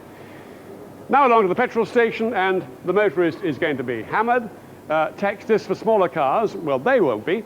Tax this for smaller cars will be down by £50 from June, but they'll be quite high for bigger cars. Leaded petrol up by 4¼ pence a litre. Unleaded petrol goes up 3.79 pence a litre. Diesel's up by just over 6 pence a litre. And there'll be tax cuts, he says, for companies that pursue environmental policies on car charges. Now the indirect taxation, cigarettes up by 17.5 pence. That's just about what they had to go up by. They had to go up by 5% anyway. That was the Chancellor's pre-commitment. Let's look at this little yellow price tag on the window of the off-licence. No change on beer, wines and spirits. There's absolutely no change there. So in fact, beer gets effectively, in real terms, a bit cheaper now on. The schoolroom, here we have the education, extra £100 million for schools, £2,000 for every school for new books will start this year. Frank Dobson's NHS is also going to be given more money to spend, £500 million more for accident and emergency departments for the NHS. The Job Centre, £50,000 minimum income for the over 50s in their first year at work. That's extending the windfall tax benefits for the young and for single parents to those over 50. And the much disputed MIRAS, the mortgage relief, is to be abolished from April 2000, and there'll be extra stamp duty on properties over £250,000. So there's a little bit of extra revenue coming in here for the Chancellor to give away that big income tax and pension benefit.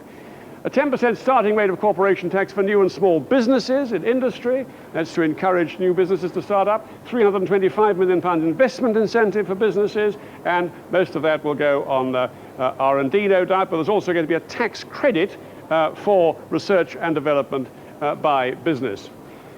There'll be a discount for electronically delivered tax returns. If business returns its tax quickly in form of an electronic message to the revenue, then there'll be a tax discount for that. Employee share buying is to be encouraged by being allowed to be tax deductible. Company computers will be tax-free to employees. Round now to the insurance brokers, and there the insurance premium tax. That's going to go, we're looking at tax on business use of energy. Sorry, we're looking at the bottle bank here. Tax on business use of energy from 2001, and there will be a landfill tax increase by £1 a tonne on the landfill tax introduced by the Tories. Now, the insurance brokers, I got that, wrong order. Insurance premium tax, again, a little bit of extra revenue for the Chancellor, up by 1% from July. So, really a budget full of surprises, a huge giveaway on tax cuts, a huge increase, a considerably and a surprise increase for pensioners, and altogether a budget that clearly is net, in net terms, is reducing taxation rather than levelling it out in a neutral budget. David. Peter, thank you very much indeed. Well, now, if you have queries about your own position after that budget, this is the number to ring. We're just putting it up on the screen there. First of all, an old-fashioned telephone number. If you want to call 0345 514 614. Or you can email us at budget99@bbc.co.uk, or you can get straight through to our website, World Wide Web, bbc.co.uk/budget99. We'll be getting some of those calls in. Sean Williams will be handling them, and our experts sitting around here, or indeed anywhere else we can find an expert to answer your question, we'll do our best to do it. So get calling us with any queries you have, and we'll try and answer your questions. Now let's have a look at the personal finance changes. This is what was done in the budget, a 10 pence starting rate on the first £1,500 of taxable income from this year, April 1999, a basic rate cut of 1 penny, 23 pence from April 2000, and the 20 pence rate abolished altogether, so we still just have the three rates, 10 pence, 22 from April next year, 23 at the moment, and 40 at the top rate. And the relief on mortgage payments, interest on mortgages, withdrawn wholly from April 2000, April next year. And In addition to that, let's just, well, we hope we were going to change and see a bit more, but we haven't been able to. So let's just talk about those changes, Christine, first of all.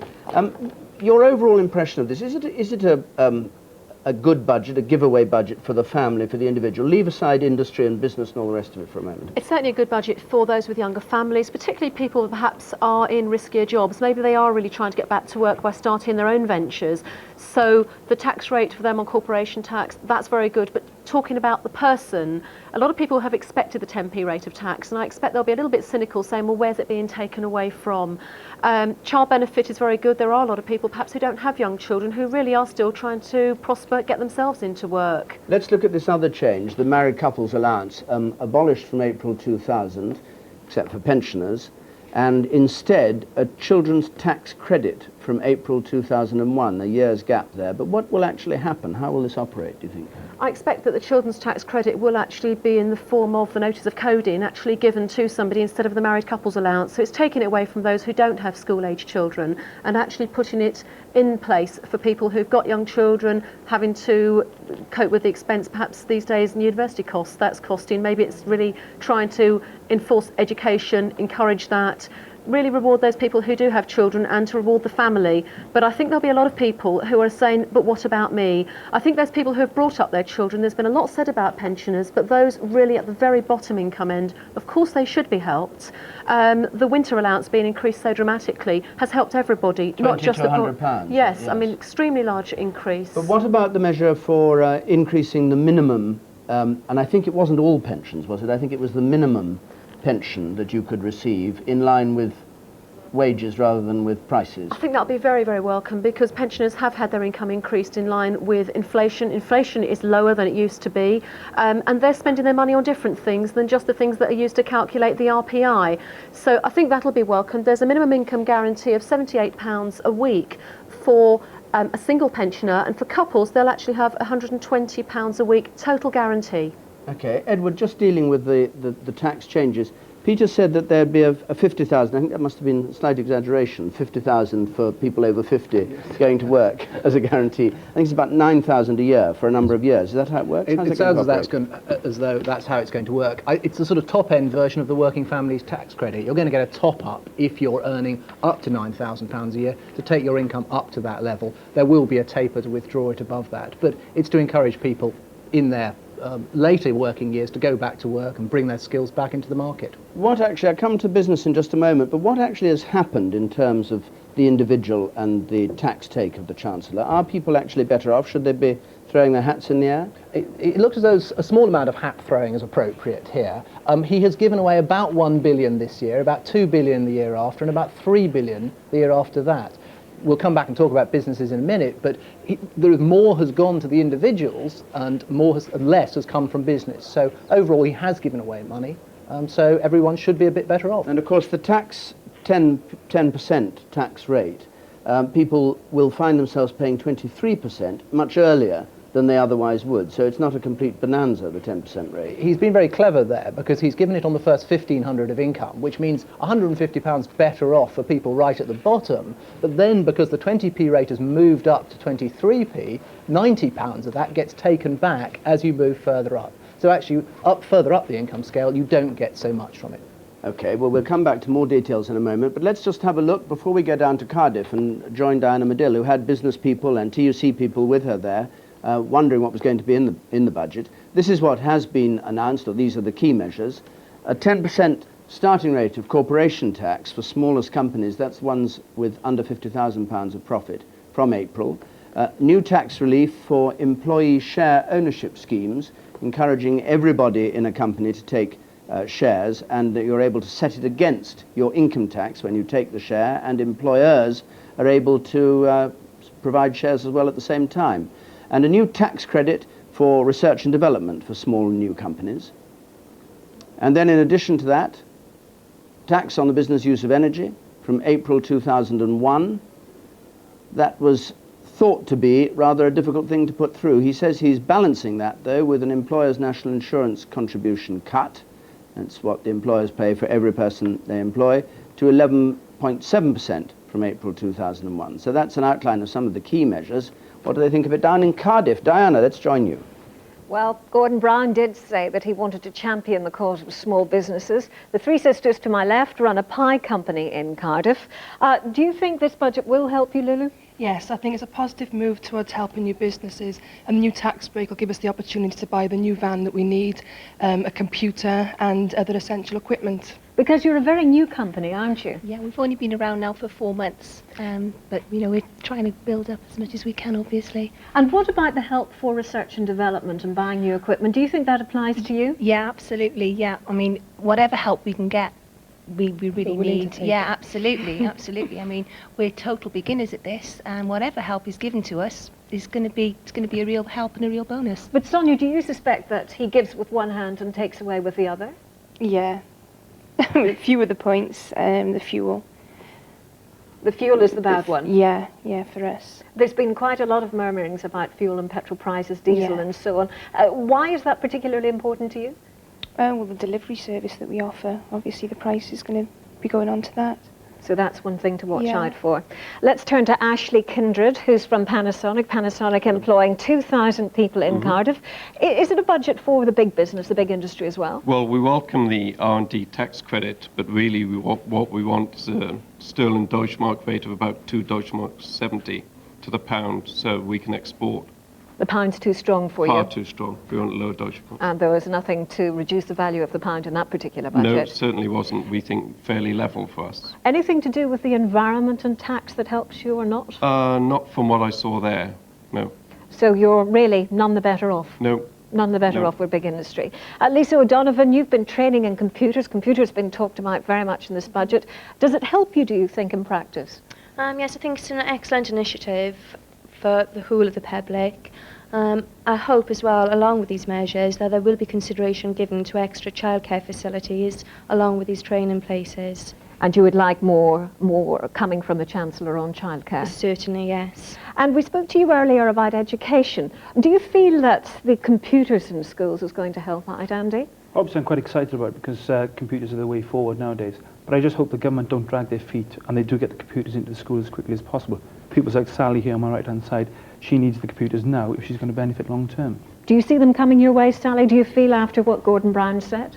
I hope they do, because after taking GCSE IT, we find we have to share computers between 2 people and we're lagging behind in our work, so we don't get it completed, so we won't get the grades. But did you feel, Andy, that there was a useful emphasis on computers in the budget? Well, it's a step in the right direction, obviously, but as I say, time will be the telling factor. Thank you very much indeed. Well, before Gordon Brown spoke, we heard from the CBI here in Wales and also from the TUC. David Jenkins, you had given Gordon Brown A-. What now? Oh, I think he still deserves his A-. I thought it was a pretty good budget on balance. I think it's going to assist a number of people to get back into work. It's certainly helping families, as he said he wanted to do. But I think most importantly, it's creating a climate within which manufacturing industry here in Wales is going to be able to prosper. I picked up the point made just now about manufacturing industry, exchange rates, interest rates, and so forth. I think what we've got here is a sensible budget, which is going to enable the British economy now to move forward on the basis of continuing falling interest rates and hopefully a much better exchange rate with the euro. That's going to aid our manufacturing industry. It's going to help us here in Wales. Elizabeth Hayward from the CBI. What did you think of what Gordon Brown had to say, particularly for big business? We heard from Panasonic a few moments ago who don't think there's anything in it for them. In fact, if anything, they're worse off. Well, I have to say that I'm not quite sure whether it's me or whether it's Gordon Brown that needs the remedial maths classes, actually, because I'm not sure all his figures add up. But we'll probably only find that one out when we actually see the red book later on. What are you suspicious about? Well, I'm not quite sure, for example, how is the 10p personal income tax rate going to be paid for? I think he mentioned that there was going to be a £4 billion tax cut for business. Well, I'm still not quite sure where that comes from, and even if it does exist, since he's raised taxes for business by at least £5.5 billion a year, then we're still we're a little bit better off than we were last year, but we're not better off than we were before. However, there are some good things in the budget, and some of the things that we asked for. For example, R&D tax credits. I'm very pleased to see that tax relief on green transport, company travel schemes, and on individual learning is there. I think that's a very important message to put across. Clearly, we're very pleased about corporation tax and national insurance coming down. But on the flip side to that, of course, you've got problems in terms of the energy tax, which we don't like at all. It's going to depend very much on the level and how that's applied. We really wanted changes in red tape and bureaucracy. We saw nothing about doing that, nothing about simplifying the corporation tax regime or how, for example, the national minimum wage and some of the other measures were actually going to be implemented by companies. There's a lot there that we're really not very happy with. And I think also we had really thought that we were going to get the 100% capital allowances for first-year investment, and we didn't get it, and I think that actually sends the wrong message to smaller firms. Elizabeth Hayward, thank you very much indeed. First reaction from Cardiff, David. Diana, thanks very much indeed. Well, now let's have a look at what we all wait to see, which is how families and individuals will be affected by the tax changes and the duty and other changes. We join Peter Snow up there in Manchester and see how the families that we were introduced to earlier on are faring. Right, David, well, let's go straight away then and look at our households all the way across from the low paid here up to the high paid up there. And we start off with, here he is, Matthew Hobday, unemployed lone parent. Matthew, if you'd like to use that remote controller, we'll see what changes this budget means for you in the coming financial year, not in the year 2000 to 2001, which would include the basic rate of income tax cut, but just the coming financial year. Go. Here we are. The direct tax and benefit changes are a 60p gain for you. Indirect tax, no change on drink, no change. You're better off by 60p a week. Bear in mind that things get a bit better next year as well, child benefit and so on. What do you think of the budget? Bit speechless, actually. 60p a week, it's nothing. But I'd have preferred to see that spent on providing better services for children. Don't forget he's trying to encourage you back to work as well. What about the 10p starting rate tax? Yeah, there's a lot of good things in that for me personally, but I think that parents should be given the choice whether they look after their children or not, and that seems to take that choice away or You'd like limit the choice. More allowance for child care, are you saying? Yeah, I think there should be more childcare services and the actual infrastructure for childcare. He did something on that last year, needs to be increased. Did something on that last year, didn't he? So he did something for you last year on that. But there's been no actual evidence locally of any real increase in childcare. It's words, but I've seen no actual places, actual childcare places. All right, Matthew. Let's move up the street now and look at our next person who's going to react to the budget, and it is Sheila Murray, an £11,000 a year pensioner. Now, Sheila, you know what the Chancellor has done. Where's your remote controller? Go and operate it, and there it is. Your direct tax and benefit changes mean you're £2.64 a week better off. Indirect tax, no change. You don't smoke, but then there's no change in drink charges. Better off by £2.64 a week. Now, how do you react to the budget as a whole? I think it's brilliant. It seems to me it's a visionary budget.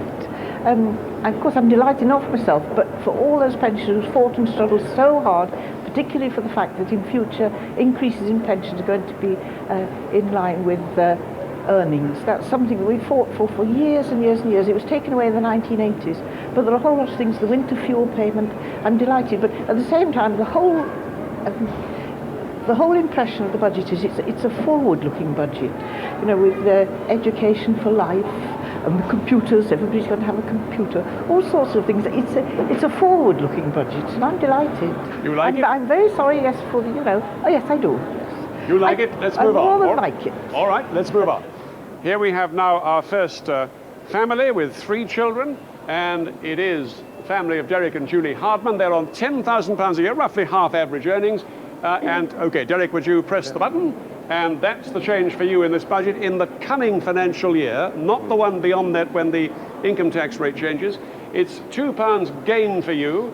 Obviously, this 10p starting rate of tax will help you. Indirect tax, a £2.20 loss. Cigarettes are costing more. Worse off by 20p a week when you put the two together. How about that? Worse off by 20. Well, considering that we're what you would call a low-income family, 20p a week worse off. I mean, it's completely against the point I raised, the issue I raised earlier, that employers should be encouraged to pay their employees more, that we should have a better wage, that the government should not have to pay subsidised wages. By the employers pay by paying things like family credit that they should be made to pay a decent wage in the first place, and 20p a week worse off. It's just it's the same again. The working man, the lower income families have been hit again. All right, so you're a bit disappointed by it. Now, the basic rate change in the following financial year may not help you too much on 10,000. It'll help you a bit, won't it? It'll help you a bit. Well, slightly maybe. But I mean, unless you're talking about, like with myself and 3 children, unless you're talking about 20 or 30 pounds a week. Well, don't forget the tax credits for children. They start next year as well. They don't start this year. That will also. So you've got more to look forward to next year than this, perhaps. Yes, but okay. as it stands. Any reaction, Julie, to the budget? I'm very pleased that they've upped child benefit, but I still think they should have made it income-based. Right, you'd like to have seen it varying according to income, but at least he's increasing it £15 from next year. Okay, let's move on up the street then to our next family.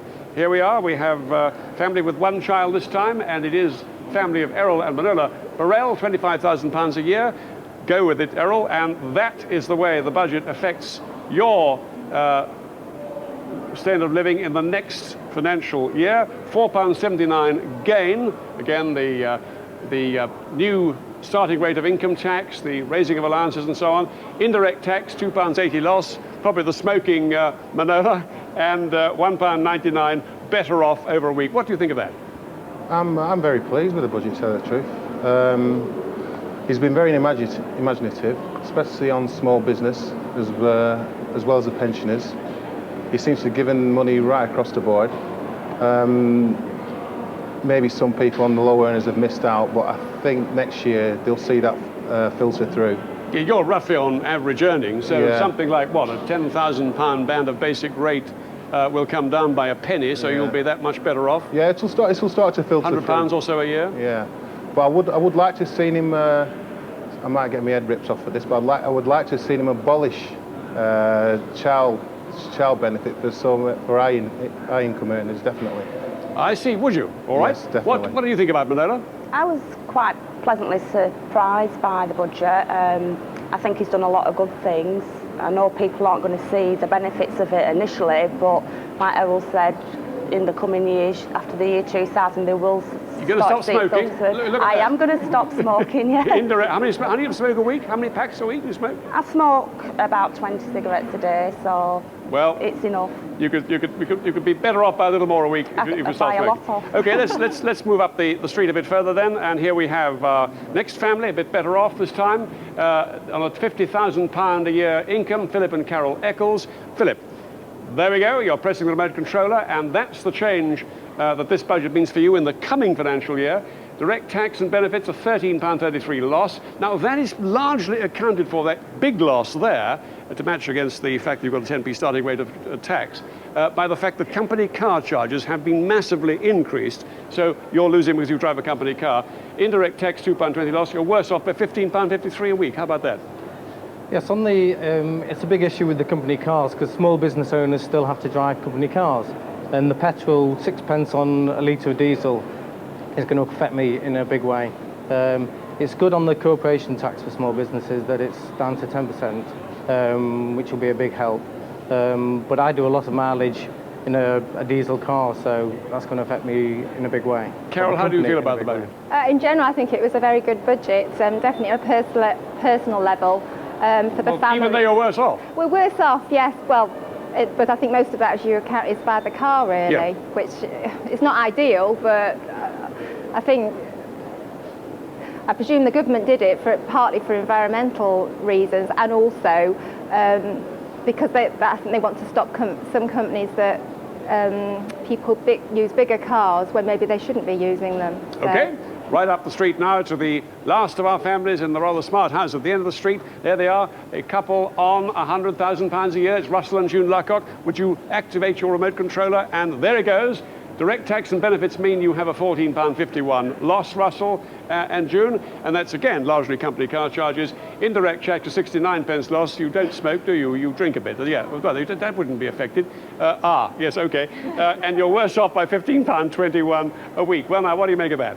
Well, I think the budget is very good for business in as much as it's going to channel money into the high street. More money for pensioners, Reducing the corporation tax helps companies, money for research and development. And what industry needs, the manufacturing industry in particular, needs a bit of kick-starting. And I think this budget will do it. I'm very glad to see he hasn't touched inheritance tax or pets. What do you think of it, Jude? From our personal point of view, I've got no comment, but I'm glad to see that they have reduced car tax on small cars, which will benefit the people I care about living in the countryside, but that will be offset by the rise in petrol. On the other hand, families living in the country will eventually get the benefit of the new legislation there for child benefit and all the other indirect taxes and so on. Okay, so hopefully next year. All right, so a broad welcome, with one or two notable exceptions, a broad welcome for Gordon Brown's third budget. And later on in the programme, we'll be looking at what happens to people a little bit further up the scale here, at what happens in the at the Queen Vic. We'll be seeing whether the people who enjoy a drink at the Queen Vic will be having a difference in their income as a result of this budget. David, back to you.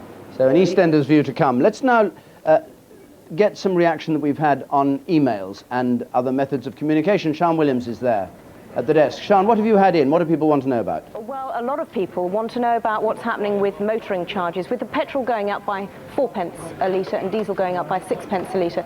We've had most of our emails, and we've had about 350 so far, saying that it's actually going to hit them quite badly. Let's have a look at them. First one is from Greg Wake, who says Gordon Brown has failed to notice that increasing taxation on petrol and diesel only hurts those on lower incomes. He's effectively trying to make the car something only rich people can afford. And there's some disappointment too that the car tax is going down by £55 to £95, but only for smaller cars. That's engines about 1100 size. And if you can have a look now at Ian Hammond, who says he owns a sports car, only gets used at weekends. It's doing less than 4,000 miles a year. Why should I have to pay more road tax than someone with a small car but who uses it every day to commute? And there's an email too from Rob Plummer, let's scroll down, who says that driving motorists off the road is the surest way to strangle the economy. He's talking about freight on the roads there.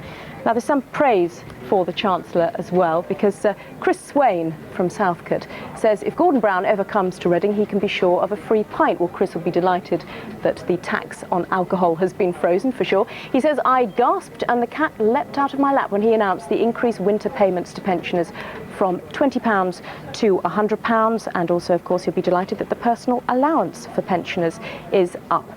And Paul Walton emailed us to say that as a married father of two, what is this doing for me? He says he already pays 40% on income. He now has to pay more duty on my new £765,000 home. He's referring to the increase of 0.5% on stamp duty for houses over £250,000. David? Thanks so much. He doesn't actually, because as long as, I mean, assuming he's either bought or sold it, this doesn't come into effect till Tuesday, so he's got a day or two to complete the deal.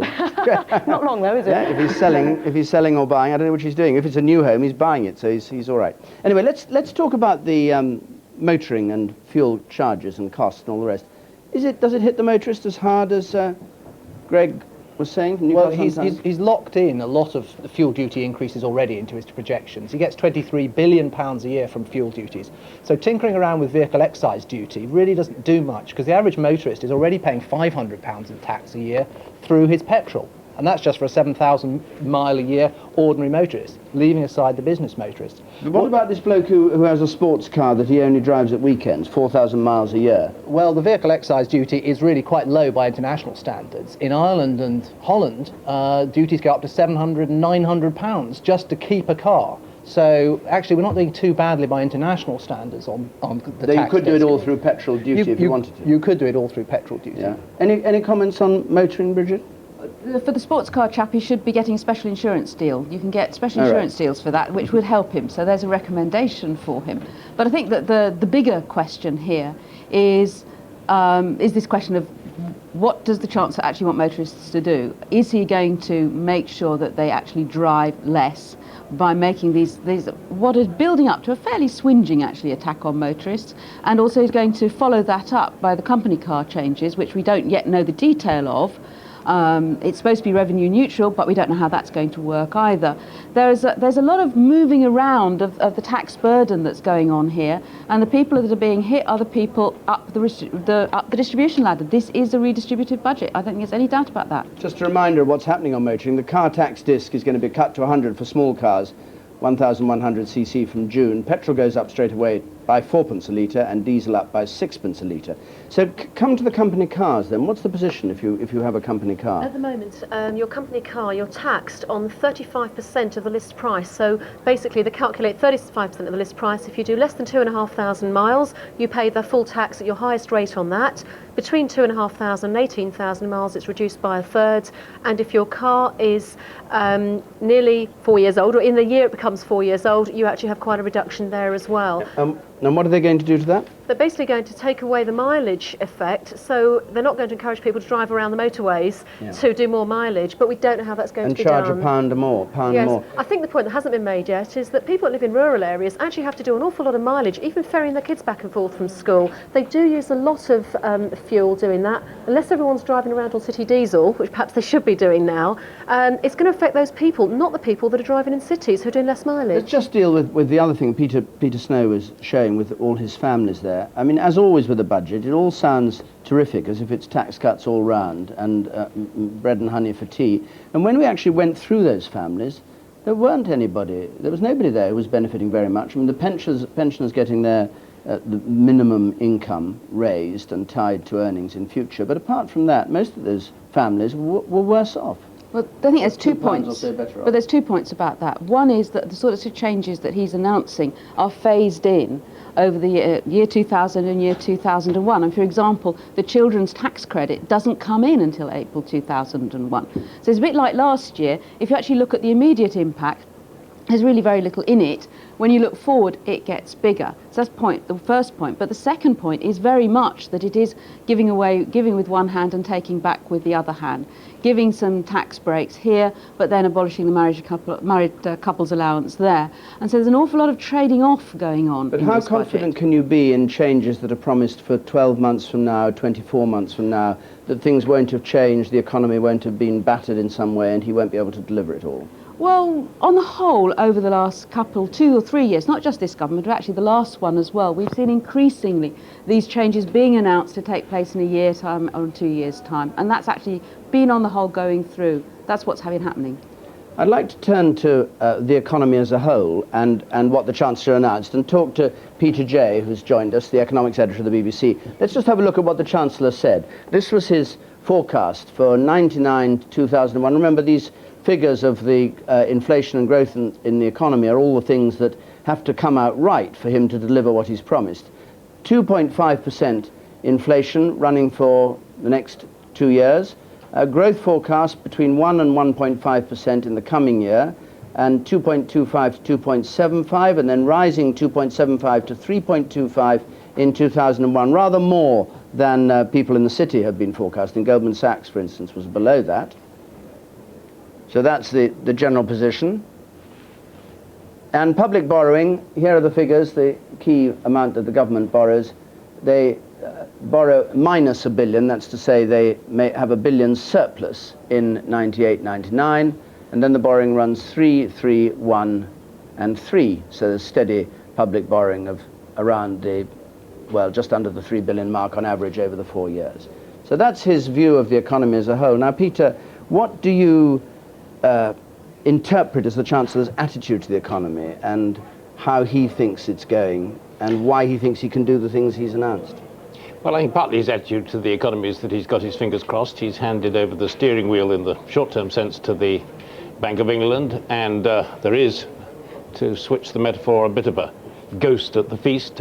In other words, the recession, if the economy performs very much less well this year than his 1% increase, which is what he's assumed in his forecasts, and if that downturn continued into subsequent years, then all the numbers would look very different. We have, however, to be careful about what we say about that.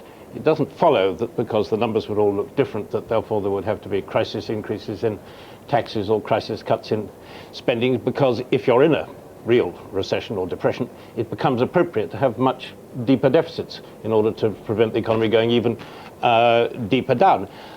The fundamental reason why the public finances look so respectable is that, in one sense, because they are so respectable, and they are so respectable partly because of the very tough spending controls which Ken Clarke put into effect in his last couple of years as Chancellor, and which Gordon Brown carried into his first 2 years, and partly due to the fact that the tax burden is rising and expenditure is not rising.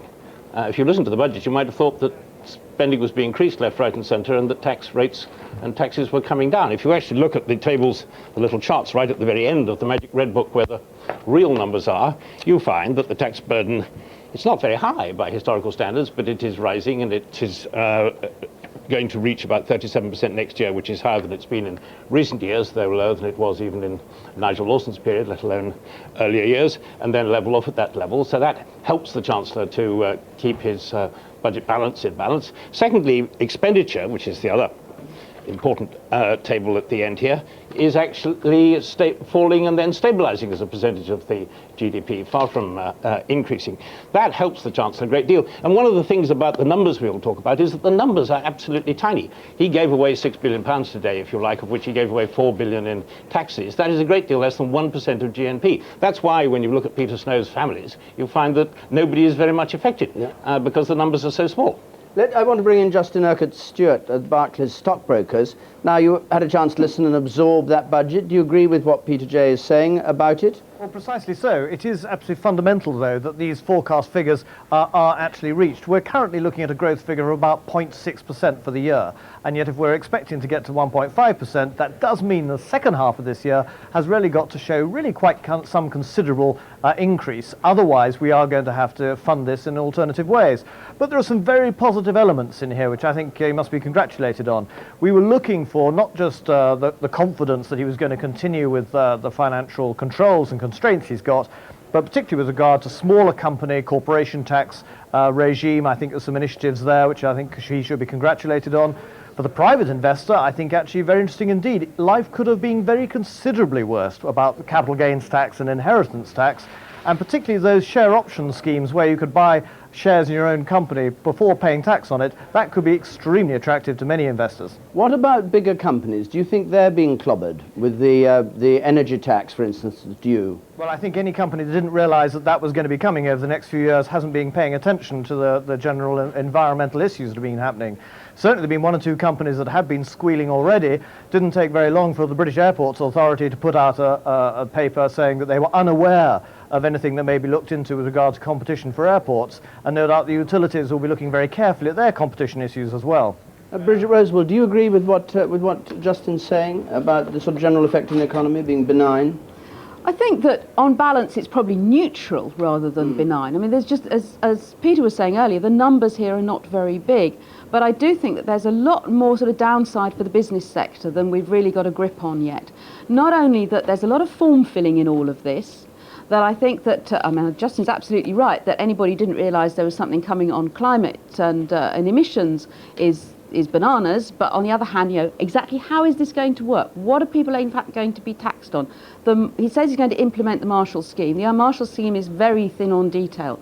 So there's more form filling, there's benefits that you can get, but you're going to have to jump through an awful lot of hoops to get them, and you're going to have to be pretty small. I think this is not a budget for business. This is not even a budget for enterprise, I don't think, really. Really? Not even for small businesses with the 50%? £50,000 at the 10% rate? And all Lots of small businesses are not necessarily enterprising, if you like. Small businesses, you know, they go on, they're very important. There are a lot of bedrock in there, but they're not necessarily going to change the world. Many of them are not necessarily even growing businesses. They're the lifestyle businesses, if you like. A couple of people here, a couple of people there. If really enterprising businesses may actually be big businesses very often, and I don't think the Chancellor's grasped that. Do you agree with that? Yes, I do agree with that, and I think that introducing a lower rate of tax for small businesses, which are companies, is going to send a lot of small businesses off to turn into companies to pay a lower rate of tax. So a lot of energy is going to be put into just taking advantage of the schemes for small business, and at the same time all businesses are going to have a lot of extra work to do and a lot of extra tax to pay. Stamp duty, most of the stamp duty comes from offices, factories, that sort of thing, not just from houses. There's £400 million of VAT on business, which he's picking up in this budget somewhere. Companies have got to administer the company car rules when they come in, and all the administration for the childcare tax credits, the working families tax credits. Okay, fine. Let's have a look now at a different aspect. We go back to the business, which really, I suppose, affects people most directly, of the family and the pensioner and children in particular. These are the measures that were announced, and then we'll join you, Diana Madill, if we can, in Cardiff to talk to some of the people directly affected. Child benefit is raised to £15 the first child, £10 for other children, slightly more than was expected from April 2000. Maternity pay for all mothers earning at least £30 a week for, I think, 18 weeks. And on pensioners, minimum income guarantee for the single pensioner of £78 a week and £121 a week for couples. But a key change here, just for those minimum income guarantees, future increases will be in line with earnings and not with prices. Other pensioners, of course, will remain in line with prices. They haven't all been put on the basis of being in line with earnings. Now, Diana, over to you. Well, we've got one very unhappy pensioner with us, Percy Smith. Why aren't you impressed with what Gordon Brown has proposed? Well, any increase in benefits is acceptable, but with a minimum pension of £78 a week, who can live on £11 a day? You don't think it's enough? No. And more money could have been found? Oh, yes, yeah. Carol Peterson, you were concerned about the family in particular, whether you gave with one hand and took away with the other. Is that what you think has happened here? Yes, it is. It's good for those without a mortgage and those who aren't married. But by abolishing the MIRAS and the MCA, it more or less equates with the family tax credit, which is to come in 1 year afterwards. And yet they it's been talk about abolished. children doing well out of this budget. Do you think that's the case? I think children have done quite well out of it, but not as a family as a whole.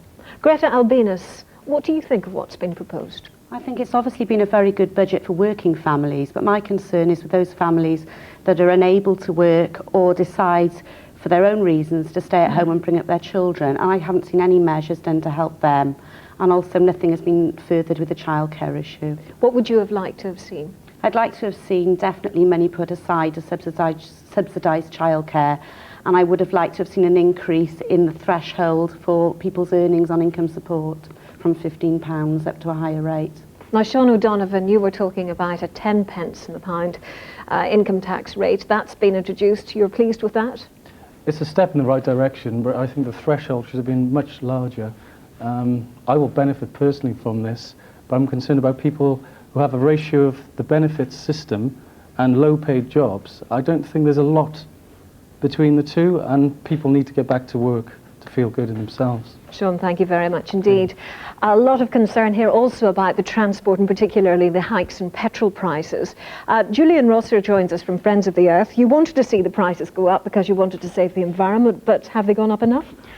We think they've gone up enough for this year, but we've got to see what's going on in the future. It's not just saving the environment. You've got to look at the very real problems here. It's climate change. Between 12 and 24,000 people dying every year in the UK because of air pollution. You've got incredible costs of business because of congestion. So this is a step in the right direction, but we've yet to see the details on when the money is going to come through for the alternatives for public transport.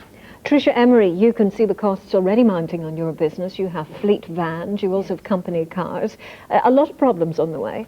Yes, that's right. It's expected but very disappointing. Higher transport costs are definitely damaging the competitiveness of companies in the UK, and it's bound, I think, inevitably to lead to job losses. You think you will lay people off yourself? Well, hopefully no, but the rise of 6% is quite a large amount on a fuel bill for a company of our size, and there's no way that we can economise on our fleet of vans or our cars. They are necessary to the company's well-being. And also, Jonathan Bird, you're a farmer. You live in the countryside. Yeah. This is going to affect you quite a bit, isn't it? Particularly diesel. Certainly, yes. I mean, 6 pence on a litre of fuel, it's going to be murderous on the rural economy, not just agriculture.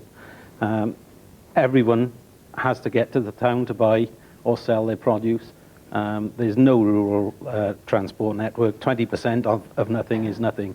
And yet the government is trying to help the environment through all this. Well, no, all they're doing is sending people abroad to buy their fuel, which is happening. There's transport companies being set up on the east coast, on the west coast. They're buying fuel in from Ireland, they're buying fuel in from France. So we're burning the same amount of fuel. It's not doing nothing for the economy. It's doing nothing for rural people. It's just sending people to live in the cities, basically. Thank you very much Which is not indeed. what we're looking for. Jonathan Bird. And now David again. Thanks very much, Diana. Let's just have a look then at the main measures announced in this budget. A 10% rate of tax on the first £1,500 of taxable income from April 1999. The basic rate will be cut next year from 23 pence to 22 pence. Probably the first time a Labour Chancellor has cut the basic rate of tax, at least for many years. Tax and benefits, MIRAS, that's mortgage relief, to be abolished from April 2000. Married couples allowance replaced by a children's tax credit by April 2001. We'll have a few more details of that later on in the programme. Companies, a 10 pence starting rate on tax for small companies. New business tax on business use of energy for larger companies, not to take place immediately, but in a couple of years from now. On motoring, the expected reduction for small cars in the VED, the annual duty, to £100. Petrol goes up 4 pence a litre. Diesel goes up 6 pence a litre. And that happens straight away. There's the motoring changes. So, and one other thing, duties, cigarettes go up 17.5 pence a packet, though apparently it's predicted in the Red Book that the revenue from cigarettes will fall, so people aren't going to be, the Treasury don't think people are going to be smoking quite so much. But anyway, they're putting those duties up. But wine, beer and spirits, all duties frozen. Now, Carolyn Quinn is outside the House of Commons. We join her. She has 3 party spokesmen or people with her. Carolyn, over to you. Well, yes, David, of course, this budget, the end of an era in a way, because it's the last budget before devolution. And to discuss that, I'm joined by John Swinney, who's the economic spokesman for the SNP, and Plaid Cymru's leader, David Wigley. But also we're going to look at the family and pensioner aspects of the whole budget with Frank Field, the former Minister for Welfare Reform. But first of all, John Swinney. Now, the tax-raising powers in Scotland, they'll actually be tax-varying powers when you have your new Parliament. What difference will the Scottish people feel next year as opposed to the budget they had this year? Well, what people in Scotland will feel is the public services being funded under a Scottish block grant from Westminster with largely the same amount of resources being available as the Chancellor can commit today. So the resources the Chancellor's announced this afternoon will be available to the Scottish Parliament when it takes office in July. What's important is that we maximise the amount of value we can get from those public services and make sure they go as far as they possibly can do within Scotland. Would you like to see the tax-varying powers, though, used to increase personal taxation? Well, what we're doing in the SNP just now is completing our analysis of the public finances, which had to wait until the Chancellor's statement this afternoon, and we'll reach a conclusion this weekend on whether to use the tax-varying powers or not. But our top priority is to make sure we get the maximum value from public finances and to invest those in public services within Scotland. And 165 million extra for Scotland? Well, yes, there's welcome investment in public services in Scotland, but there's some damaging things in the budget, such as the incessant increase in fuel duty, which will be damaging to the Scottish economy and difficult for Scottish companies to compete against. David Wigley, presumably you fear also that rural aspect, the increase in petrol duty. A lot of people in Wales will be affected by that. Well, yes, that's certainly true. But the opportunity that we had and has been missed in this budget is to give an undertaking that there will be match funding from the Treasury for the Objective 1 funding that rural Wales and indeed the coal mining valleys of South Wales are expecting to get from Brussels later this month. Unless we get match funding, we won't be able to take advantage of the money from Europe, and I'd much rather have seen, rather than a penny reduction in income tax, that money was available to help create jobs and to help services such as education and healthcare, which are a greater priority in Wales. Okay, Frank Field, former Minister for Welfare Reform. What did you make of this emphasis on children and on pensioners in the budget? I was pleased, and I think it shows the Chancellor's instincts to good effect. But what we have got is a real breakthrough in taxation. The 10p tax rate psychologically makes a real difference to people at the bottom of the income pile. We've actually seen added to that an increase in child benefit, and what is in effect the reintroduction of child tax allowances, so again raising the tax threshold for people with children. Yes, that's going to be paid for by the phasing out of the married couples allowance. And then on the pensioner front, the Chancellor, without saying it, is clearly doing something to the basic standard pension by making this £100 winter fuel bonus. Very briefly paid, then. a month before Christmas. Frank Field, do you feel that the Chancellor has been listening to you? I'm not saying he's been listening to me. All I'm saying is his instincts have been good and have been displayed to good effect today. Okay, Frank Field, David Wigley, John Swinney, thanks very much. Back to you in the studio, David. Thanks very much, Carolyn. We're back here in the studio. I'm joined by three senior politicians, Liberal Democrat, Labour and Conservative. Ken Clarke, can I start with you as a former Chancellor? What's your reaction to this budget? Well, I've always found the most difficult budgets the ones where your backbenchers waved order papers at the end, and it was a great theatrical performance. Trouble is, Gordon gives the House of Commons less and less information. He doesn't tell you about the budget judgment. He doesn't actually tell you the impact on people of what he's doing. He announces a lot of goodies, some of them trivial, with a great deal of flourish, and the nasties come out in the paperwork. But cutting a penny off the basic rate of income tax, hardly trivial, is it? I mean, you'd expect all the papers to be waived when you do that. I mean, if your income tax in the past, you paid a band at 20p, then a band at 23, then a band at 40. Now there's a fiddling little band at 10. The 20p band's gone. 23 will come down to 22 next week. It's all smoke and mirrors. If you actually are going to reduce taxation in that way, you know, you should do it properly, but he didn't. Higher rate taxes, he's actually raised higher rate taxes in every way he can think of.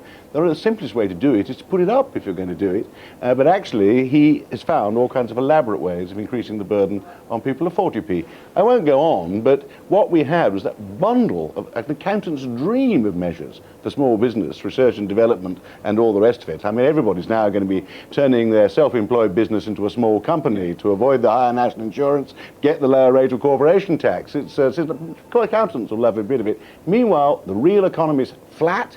We had 0.2% growth then in the last quarter. Unemployment's going to go up. Manufacturing industry, parts of it are going to be harder hit by parts of this budget. Diesel's going up, petrol's going up, and Labour backbenchers waving their order papers, going home with a glow in their hearts this evening, will regret it tomorrow. But we heard from Barclays Securities, Barclays brokers a moment ago, hugely enthusiastic. Oh, it's all fine for business, he's doing well by the city, everything's going tickety-boo. Well, Gordon, I will admit, although he gabbles a lot and doesn't want you to catch the detail, does have a great way of telling them. And that's why I say that the order papers waving at the end are marvellous. Most of those people hadn't got the first idea what the impact was on themselves, let alone on other people, and it seems to be true of the city Edward as well. David, Liberal Democrat Treasury spokesman, what do you make of it? Do you of course, are the high tax party, aren't you? You want to add a penny or 2 penny to income tax. You must be rather shocked at what's happened. Well, we're the pro-public service party, and what was reminiscent for me was that this Parliament looked like it was a Conservative Chancellor there, and you had Conservative MPs cheering tax cuts. And what the Chancellor's failed to do is to make sure there's money available for the public services, for our schools and hospitals. He could have used the money he's put for this penny on income tax cut from April 2000. He could have decided that that was going to go into our public service, and he failed to do that. I do agree with a lot of what Ken said about the complexities. I think this 10p rate is a gimmick, frankly, and it's going to make those people who are trying to fill in their end-of-year tax returns manfully without perhaps the help of an accountant, it's going to make their task that much more difficult. This is a job creation for tax accountants, I think, as Ken was suggesting, and that's got to be bad news for business and bad news for the ordinary person who doesn't have professional tax advice. Okay. Just before I come to you, Alan Dilnott, what do you see as the tax impact? Andrew Dilnott, sorry, I call you Andrew, but isn't it Andrew? Well, this year there's a £1 billion, or the year's about to start, a £1 billion cut in tax announced in this budget, but there are pre-announced tax increases of £4 billion. So the net effect of the pre-announced and these will be a £3 billion tax increase, perfectly appropriate. The government has been seeking to tighten fiscal policy. This is a very redistributive budget. The first two budgets helped those at the bottom but didn't particularly hit those higher up. This will hit those higher up. There's a big increase in national insurance contributions for the high paid. The family's tax credit will be taken away entirely from higher rate taxpayers. Taxing child benefit would have been less punishing on higher rate taxpayers with children than this. Effectively, that means that the higher rate of income tax for those with children in a certain range will now be not 40%, but up to 46 2/3%. So this is a genuinely redistributive budget. So you're really saying exactly what Kenneth Clarke said, that they might as well have put up the tax rates rather than do it in a hidden way. What do you say to this? I say two things. First of all, that the tax burden will be lower next year than it is this year, that the budget contains £4 billion worth of tax cuts, and that the average family with children will find that their tax burden is the lowest it has been for 20 or 25 years. These are, as Gordon was saying in the chamber, with a flourish, according to Ken, tax cuts for a purpose. Tax You're talking cuts to about reward... income tax or tax? I'm talking about the tax burden overall. But the tax burden, according to the Red Book, is rising for No, the next 2 years. the tax burden is falling, as the Red Book will illustrate. It's falling from 37.2%. Hold on. It's falling from 37.2% this year to 36.6% next year. And then rising again? And then it flattens out for the remainder of the Parliament. So by the end of the Parliament, it will be lower than it is this year. Now, what that means for the ordinary family and the average household is that, in general, they're around £380 a year better off. But what these tax cuts do is they reward three specific objectives: work, enterprise and families. And that's why we've been able to reduce the starting rate of corporation tax to 10p. It's why we've been able to cut the standard rate of income tax to 22 and get the new starting rate, which isn't a gimmick. It means that 2 million people will see from May this year their income tax rates halved. They're some of the poorest people in the country, and they will benefit directly. Andrew, do you agree with that? Well, it's certainly true that people will find themselves on average better off. The people in the middle are going to gain, but it is the case that those at the top are going to lose. Nothing to be embarrassed or ashamed about there, but it is nonetheless the case. But the tax burden, it's like deciphering code, because you're going to work out what the average family with children is. And the tax... It's about the overall burden. I can't believe the overall burden's going down this year. Ken, there was the same figure. It's exactly the same calculation as you used when you were in office. And as you will remember, you were planning for the tax burden to increase. All right, what actually happens now is that the tax burden is coming down. It's higher now than when I left. Oh, conscious. You were planning for it to rise. Stop it. Let's just get general election. I suspect Will you just take a break a moment? I don't wish to, as an umpire, get between you and get knocked out, but I do want you to just take a break and just look at what tomorrow's papers are going to say and get your reaction to that. First of all, the Mirror, and David Seymour is there to talk to us about how he sees the budget, how your readers are going to hear about it, David. Well, we think it's a fantastic budget. It's absolutely what the vast majority of our readers would want. We've in fact been trying to work out if there's any catch or loophole that we haven't spotted yet. And I think apart from the young, single, rather well-paid journalists in the office who will be hit, among the higher-paid people who will be hit, the rest of us are absolutely delighted for ourselves and for the readers. Okay, fine. And at the Scotsman, we're joined by Alan Ruddock. How are you going to tell the story tomorrow? Well, I suppose we see it in a way you may not, and that we see this as a very electioneering budget. It's very hard to pick holes in it. It's very populist, and I think it is pitched from our perspective very much at the May 6th elections. It'll be a good electioneering budget for them. Okay, well that's soft, soothing syrup for you. Well, it isn't. I mean, the papers will tell the story that the papers have got to tell. The truth is in the detail of the budget. And the budget, does two things. It strengthens Britain's economic future, in particular by getting the incentives right for companies to invest for the long term, so that there is growth and there are more jobs. And secondly, it ensures that work pays and that we give appropriate support to those people who need it, pensioners, and to families bringing up children. But are you over-optimistic about the growth figures? Because they're well above what the city has been saying about growth, and if they go wrong, then you're in trouble. Well, actually, all of our projections in the Red Book are based on the most cautious of estimates. I think that is the right to do. It's a very prudent thing to do, and it's very much in keeping with the sort of prudent approach that we've taken to economic management since May 1997. Okay. I still say we're deciphering code. It is not a prudent estimate of growth. It is hopelessly over-optimistic compared to anybody else's. So the affording of it by the general election, I know the Scots have an election, it's going to be very difficult. And what about self-employed people? I've mentioned those. If you see a large hike in your national insurance burden, a lot of people on ordinary incomes are self-employed. They just don't seem to count, and it slipped out. It's half a sentence. And had an impact on an awful lot of people. And if you're living in rural Scotland, you use a car. We now have the most expensive petrol in Europe, and this Chancellor is racing up the cost of petrol and diesel, which is going to hit employment and industry in large parts of the country. Further away you are from the south, the more it's going to hit you, that increase in diesel and petrol. Okay, thank you very much. Well, I want to talk to Charlie Whelan, who used to be, until very recently, an advisor to Gordon Brown. Mr. Whelan, you I suppose weren't involved in the spinning before this budget, telling us what it was going to be like. Do you think there's been a distinction between what we were told was going to be there and what actually is there now that we see the detail? Well, I'm sorry, I was just laughing there a bit at Ken Clark, but, well, look, let's be honest about this. Most people knew what was going to be in this budget because Gordon Brown had done a pre-budget report, so the idea it was all leaked and spun is really quite ridiculous, and as you can see, there's a big surprise there, a cut in the basic rate of income tax, and I'm sure that tomorrow's papers will focus on that.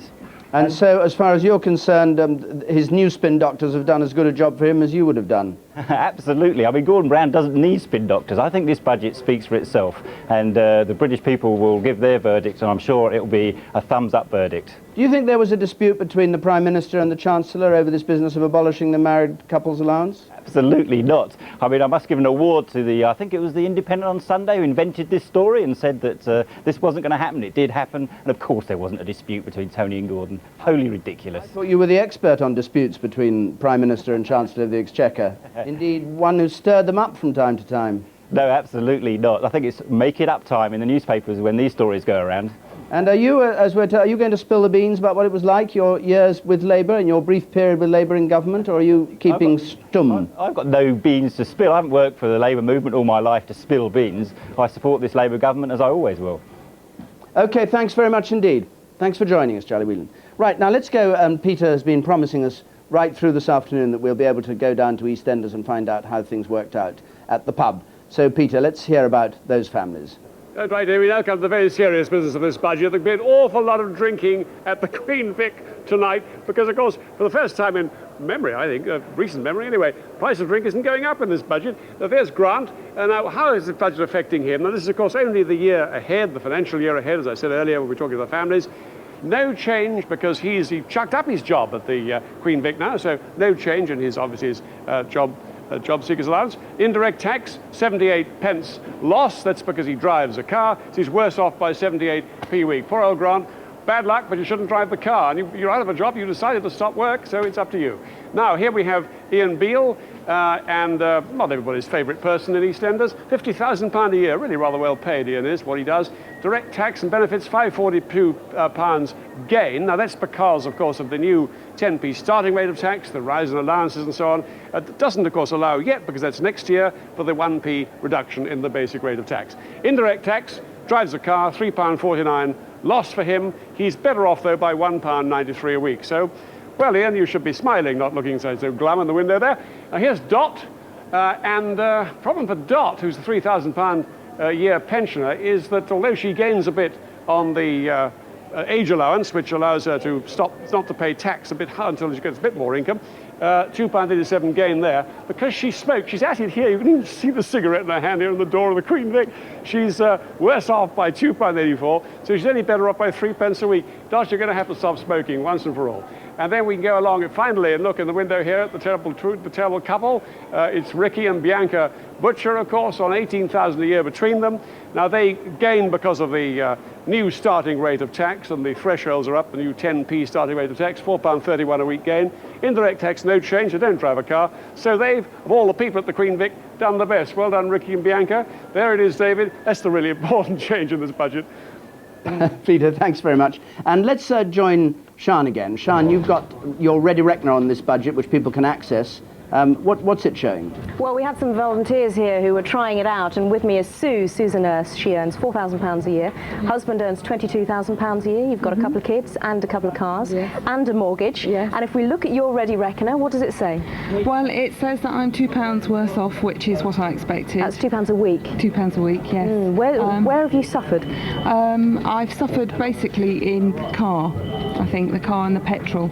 And my car allowances obviously are going to go up because both the cars are over 1,100. But it looks as though it's going to be good news for you, what, in 2001? Because that's when the children's tax credit comes in. I'm really pleased to see that at last they're recognising the importance of the family and the equivalent of the married person's allowance, yes. All right, Sue, thanks very much. Let me also introduce you to Katie. She's another one of our volunteers. Katie has just started her job and she earns £6,000 a year as a receptionist. And Katie, you smoke quite a lot and drink quite a lot as well. How have you done? Well, I'm £1.96 a week better off. £1.96, right, that's very good, isn't it? Yeah, to be honest, I don't know if I really notice it, but anything's better than nothing. OK, thanks very much. Well, as it shows, the middle income earner has actually ended up paying for Katie, our low income earner. But why don't you have a go on the ready reckoner and see how you fare? David? Sian, thanks very much indeed. And if you want to, you can get through to the BBC on the website and punch in your own figures. When I tried it last night, I was cut off halfway through and had to start all over again. But anyway, that's the website for you. That's the internet for you. Robin Oakley is with us, BBC's political editor. Now, how's this budget gone down in the House? Ken Clarke was complaining that Labour was waiving its order papers without good reason, in his view. No, I mean, certainly a first-rate performance by the Chancellor. That's acknowledged by the Tories as well. What struck home with a lot of old Labour sweats who've been around for a while is never before, 2 years into a Labour government, has a Labour Chancellor been in a position to deliver tax cuts of this kind. A lot of pleasure on the Labour benches that they have to some extent shot the Tory fox by being able to go in for these tax cuts.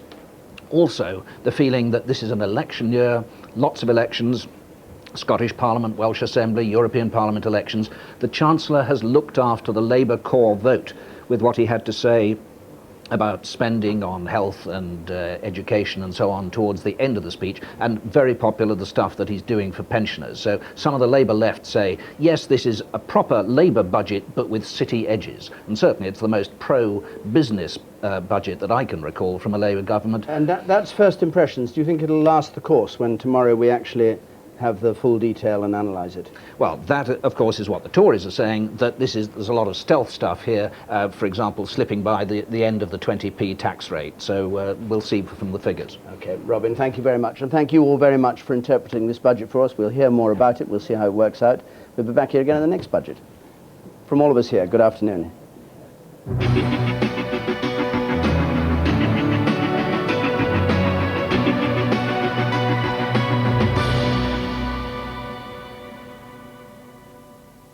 Isambard Kingdom Brunel